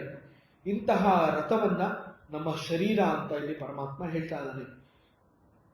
ಈ ಶರೀರವೇ ನಮ್ಮ ಧರ್ಮಕ್ಷೇತ್ರ. ನಾವು ಕೂಡ ನಮ್ಮ ಬದುಕು, ನಮ್ಮ ಅನುಭವ ಈ ಎಲ್ಲವನ್ನು ಪಡ್ಕೋತಾ ಇರೋದು ಈ ಭೂಮಿನಲ್ಲೇ. ಈ ಭೂಮಿಗೆ ಬಂದ ನಾವು ನಮ್ಮ ಕರ್ಮವನ್ನು ಮಾಡುವುದು ಕೂಡ ಇದೇ ಕ್ಷೇತ್ರದಲ್ಲಿ. ಆದ್ದರಿಂದ ಈ ಭೂಮಿಯನ್ನು ನಾವು ಕರ್ಮಕ್ಷೇತ್ರ ಅಥವಾ ಕರ್ಮಭೂಮಿ ಅಂತ ಕರಿತೀವಿ. ಯುಧಿಷ್ಠಿರ ಈ ಭೂಮಿಯನ್ನ ನಮ್ಮ ದೇಹಕ್ಕೆ ಹೋಲಿಕೆ ಮಾಡಿ ಹೇಳ್ತಾ ಇದ್ದಾನೆ, ನಮಗೆ ಪರಮಾತ್ಮನ ಸಾಕ್ಷಾತ್ಕಾರ ಆಗುವುದು ಕೂಡ ನಾವು ಬದುಕಿದ್ದಾಗ ಮಾತ್ರ. ನಾವು ಇದ್ದೇವೆ ಅನ್ನೋ ಒಂದು ತಿಳುವಳಿಕೆ ನಮಗೆ ಬರುವುದು ಕೂಡ ಆತ್ಮ ಅನ್ನೋನು ನಮ್ಮಲ್ಲಿ ಚೈತನ್ಯ ರೂಪಿಯಾಗಿ ನಮ್ಮ ಶರೀರದಲ್ಲಿ ಇದ್ದಾಗ ಮಾತ್ರ. ನಮಗೆ ಸತ್ಯದ ಅನುಭವವಾದ ಮೇಲೆ ನಮಗೆ ಅರ್ಥ ಆಗೋದು ನಾವು ಈ ಶರೀರ ಅಲ್ಲ, ನಾವು ಈ ದೇಹ ಅಲ್ಲ. ಆದ್ದರಿಂದ ಯುಧಿಷ್ಠಿರ ಹೇಳ್ತಾ ಇದ್ದಾನೆ, ಭೂಮಿ ಆವಪನ ಮಹತು. ಈ ಭೂಮಿ ಅಥವಾ ಶರೀರ ಅನ್ನೋದೇ ಬಹುದೊಡ್ಡ ಆಧಾರ ಕ್ಷೇತ್ರವಾಗಿದೆ. ಇಲ್ಲಿ ಯಕ್ಷ ಪ್ರಶ್ನೆ ಮಾಡಿರುವುದು ಕಿಂಸ್ವಿತ್ ಆವಪನಂ ಮಹತು. ಅದಕ್ಕೆ ಯುಧಿಷ್ಠಿರ ಹೇಳ್ತಾ ಇರೋದು ಭೂಮಿ ಆವಪನಂ ಮಹತು. ಭೂಮಿಯೇ ಬಹುದೊಡ್ಡ ಆಧಾರವಾದ ಕ್ಷೇತ್ರ ಆಗಿದೆ. ಈ ರೀತಿಯಾಗಿ ಈ ಪ್ರಶ್ನೆಯಲ್ಲಿ ವ್ಯಾಖ್ಯಾನಕಾರರು ಹೇಳ್ತಾರೆ, ಸೂರ್ಯ ಅಥವಾ ಆತ್ಮನು ಸರ್ವಾಂತರ್ಯಾಮಿ. ಪರಮಾತ್ಮ ಸರ್ವಾಂತರ್ಯಾಮಿ, ಎಲ್ಲೆಲ್ಲಿಯೂ ಏಕಕಾಲದಲ್ಲಿ ಇರೋಂತಹವನು. ಮನಸ್ಸು ಅನ್ನೋದು ಆತ್ಮನ ಶಕ್ತಿಯಿಂದ ಹುಟ್ಟುತ್ತೆ. ಹುಟ್ಟಿದ ನಂತರ ಅದು ತನ್ನ ಚಂಚಲ ಅಥವಾ ಚಾಂಚಲ್ಯ ಸ್ವಭಾವದ ಕಾರಣ ಸದಾ ಬದಲಾವಣೆಗಳನ್ನ ಹೊಂದುತ್ತಾ ಇರುತ್ತೆ. ಇಲ್ಲಿ ಬದಲಾವಣೆಯನ್ನು ಹೊಂದುವ ಮನಸ್ಸಿಗೆ ಸದಾ ಮರುಹುಟ್ಟು ಪಡೆಯುತ್ತೆ ಅಂತ ಹೇಳ್ತಾರೆ. ಅದೇ ತರ ಆತ್ಮಶಕ್ತಿ ಎನ್ನುವುದು ಕೂಡ ಸದಾಕಾಲ ಪ್ರಕಾಶಮಯವಾಗಿರುತ್ತೆ. ಆದರೆ ಕೆಲವೊಮ್ಮೆ ಕೆಲವು ಬದಲಾವಣೆಗಳು ಇಲ್ಲಿ ಅನಿವಾರ್ಯ. ಅಂತಹ ಸಮಯದಲ್ಲಿ ಕೆಲವೊಂದು ಸಂಗತಿಗಳು ಮುಸುಕಾಗಿ ತೋರಿದರು ಜ್ಞಾನಾಗ್ನಿಯ ಪ್ರವೇಶದ ನಂತರ ಅದು ಕರಗಲೇಬೇಕು. ಶೀತೋಷ್ಣಗಳನ್ನು ಸಹಿಸಿಕೊಳ್ಳುವ ಗುಣ ಮತ್ತು ಸ್ವಭಾವವನ್ನ ನಾವು ಬೆಳೆಸ್ಕೋಬೇಕು ಅನ್ನೋ ಅರ್ಥದಲ್ಲಿ ಈ ಪ್ರಶ್ನೆ ಕೂಡ ಮೂಡಿ ಬಂದಿದೆ. ಮತ್ತು ಕೊನೆಯದಾಗಿ ಅನೇಕ ಕರ್ಮಗಳು ನಿರಂತರವಾಗಿ ಈ ಕರ್ಮಕ್ಷೇತ್ರದಲ್ಲಿ ಸದಾಕಾಲ ನಡೆಯುತ್ತಿರಲೇಬೇಕಾಗುತ್ತೆ. ಕರ್ಮಕ್ಷೇತ್ರದಲ್ಲಿ ಕರ್ಮಗಳು ನಡೀತಾ ಇರೋದ್ರಿಂದಲೇ ನಮ್ಮ ಹಳೆ ಕರ್ಮಗಳು ಕಳ್ಕೊತಾ ಇರ್ತೀವಿ.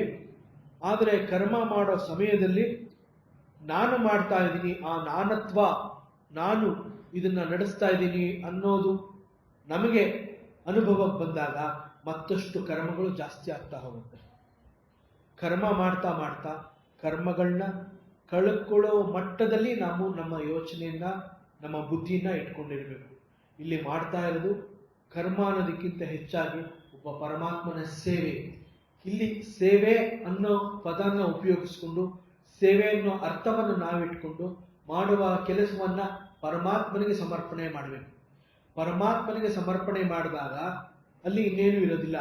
ನಾನು ಮಾಡಿದೆ ಅಂತಂದ್ರೆ ನನಗೆ ಒಂದು ಅಪೇಕ್ಷೆ ಬರಬೇಕು. ನಾನು ಮಾಡಿದ ಕೆಲಸಕ್ಕೆ ಒಂದು ಅಪೇಕ್ಷೆನ ಯಾವಾಗ ಬಯಸ್ತೀನಿ ಅಂತಂದ್ರೆ, ಈ ಕೆಲಸನ ನಾನು ಮಾಡಿದ್ದೀನಿ, ಪರೀಕ್ಷೆನಲ್ಲಿ ನಾನು ಬರ್ದಿದ್ದೀನಿ ಅಂತಂದ್ರೆ ನನಗೆ ಒಳ್ಳೆ ರಿಸಲ್ಟ್ ಬೇಕು ಅಂತ ನನ್ನ ಎಕ್ಸ್ಪೆಕ್ಟೇಷನ್.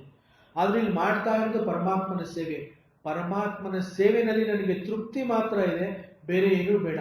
ಅದನ್ನೇ ಪರಮಾತ್ಮ ಗೀತೆಯಲ್ಲೂ ಕೂಡ ಅದು ಹೇಳಿದ್ದಾನೆ, ಕರ್ಮ ಮಾಡೋದಕ್ಕೆ ಮಾತ್ರ ನಿನಗೆ ಅಧಿಕಾರ ಇದೆ, ಕರ್ಮದ ಫಲದಲ್ಲಿ ನಿನಗೆ ಅಧಿಕಾರ ಬೇಡ. ಕರ್ಮದ ಫಲದ ಕೆಲಸ ಪರಮಾತ್ಮನದು, ಪರಮಾತ್ಮನ ಕೆಲಸಕ್ಕೆ ನೀ ಕೈ ಹಾಕಬೇಡ. ನೀ ಕೈ ಹಾಕಬೇಕಾಗಿರೋದು ಕರ್ಮವನ್ನು ಮಾಡೋದಕ್ಕೆ ಮಾತ್ರ. ಕರ್ಮಣ್ಯೇವಾಧಿಕಾರಸ್ತಿ ಅಂತ ಪರಮಾತ್ಮ ಅದನ್ನೇ ಇಲ್ಲಿ ಹೇಳಿರೋದು. ಕರ್ಮಕ್ಕೆ ಮಾತ್ರ ನೀನು ಸೀಮಿತ, ಕರ್ಮ ಫಲಕ್ಕೆ ನೀನು ಅಲ್ಲ. ಕರ್ಮ ಫಲ ನಿನಗೆ ಬರುವಂತಹ ಎಲ್ಲ ಅರ್ಹತೆಗಳನ್ನ ನೀನು ಪಡ್ಕೊಂಡಾಗ, ನೀನು ಕೇಳದೆ, ನೀನು ಬಯಸದೆ ಆ ಫಲಗಳು ನಿನ್ನಲ್ಲಿ ಕಾಣಿಸ್ಕೊಳ್ಳುತ್ತೆ. ನಾವು ಕೂತಿರ್ತೀವಿ, ನಾವು ಎಕ್ಸ್ಪೆಕ್ಟ್ ಮಾಡೇ ಇರೋದಿಲ್ಲ, ನಮ್ಗೇನೋ ಸಿಗತ್ತೆ. ನಮಗಿದು ಹೇಗೆ ಸಿಕ್ತು ಅಂತಂದ್ರೆ ನಮ್ಗೆ ಅರ್ಥ ಆಗೋದಿಲ್ಲ. ಅದು ಬಹುಶಃ ಯಾವುದೋ ಜನ್ಮದ ಪೂರ್ವದ ಪುಣ್ಯದ ಫಲ ನಮಗೆ ಇವತ್ತು ಅದೆಲ್ಲ ಸಿಗ್ತಾ ಇದೆ. ಅದೇ ತರ ನಾವೇನು ಮಾಡದೆ ಹೋದ್ರೂ ಕೆಲವು ದುಃಖಗಳು ಕೂಡ ನಮ್ಮನ್ನು ಬಂದು ಆವರಿಸುತ್ತೆ. ನಾವು ಕ್ವಶನ್ ಮಾಡಬಾರ್ದು, ಪರಮಾತ್ಮನ ದೂಷಣೆ ಮಾಡಬಾರ್ದು, ನಾವೇ ಸಮಾಧಾನ ತಂದ್ಕೋಬೇಕು. ಬಹುಶಃ ನನ್ನಿಂದ ಏನೋ ಒಂದು ತಪ್ಪು ನಡೆದಿದೆ, ಇವತ್ತು ಅದನ್ನ ಅನುಭವಿಸ್ತಾ ಇದ್ದೀನಿ, ಅನುಭವಿಸಿ ಇದನ್ನ ಕಳ್ಕೊಂಡ್ಬಿಡೋಣ, ಆ ತಿಳುವಳಿಕೆಯನ್ನ ನಾವು ಬೆಳೆಸ್ಕೋಬೇಕಾಗತ್ತೆ. ಆ ರೀತಿ ಸದಾಕಾಲ ಇಲ್ಲಿ ಕರ್ಮಗಳು ನಡೀತಾನೆ ಇರಬೇಕು. ಕರ್ಮಭೂಮಿಯಲ್ಲಿ ಕರ್ಮಗಳು ನಡೆಯುವುದರಿಂದಲೇ ನಮಗೆ ಅನುಭವಗಳ ಪರಿಚಯ ಆಗ್ತಾ ಇರೋದು. ಅನುಭವವೇ ಜ್ಞಾನ. ಆದ್ದರಿಂದ ಇಂತಹ ಅನುಭವಗಳಿಗೆ ಈ ಭೂಮಿ ಅಥವಾ ಈ ಶರೀರನೇ ಬಹುದೊಡ್ಡ ಆಧಾರ ಕ್ಷೇತ್ರವಾಗಿದೆ ಅಂತ ಸೂಕ್ತವಾಗಿ ಉತ್ತರಿಸಿದ ಯುಧಿಷ್ಠಿರನ ಕುರಿತು ಯಕ್ಷ ತನ್ನ ಮುಂದಿನ ಪ್ರಶ್ನೆಯನ್ನು ಹಾಕ್ತಾನೆ. ಅದನ್ನ ನಾಳೆ ನೋಡೋಣ. ಓಂ ಪೂರ್ಣಮದಃ ಪೂರ್ಣಮಿದಂ ಪೂರ್ಣಾತ್ ಪೂರ್ಣಮುದಚ್ಯತೆ ಪೂರ್ಣಸ್ಯ ಪೂರ್ಣಮಾದಾಯ ಪೂರ್ಣಮೇವಾವಶಿಷ್ಯತೆ. ಓಂ ಶಾಂತಿ ಶಾಂತಿ ಶಾಂತಿ. ಈ ಪ್ರವಚನವನ್ನ ಸದ್ಗುರು ಶ್ರೀ ಚಿಕ್ಕಲಿಂಗನವರ ಪಾದಾರ್ಪಣೆಗಳಿಗೆ ಸಮರ್ಪಣೆ ಮಾಡೋಣ.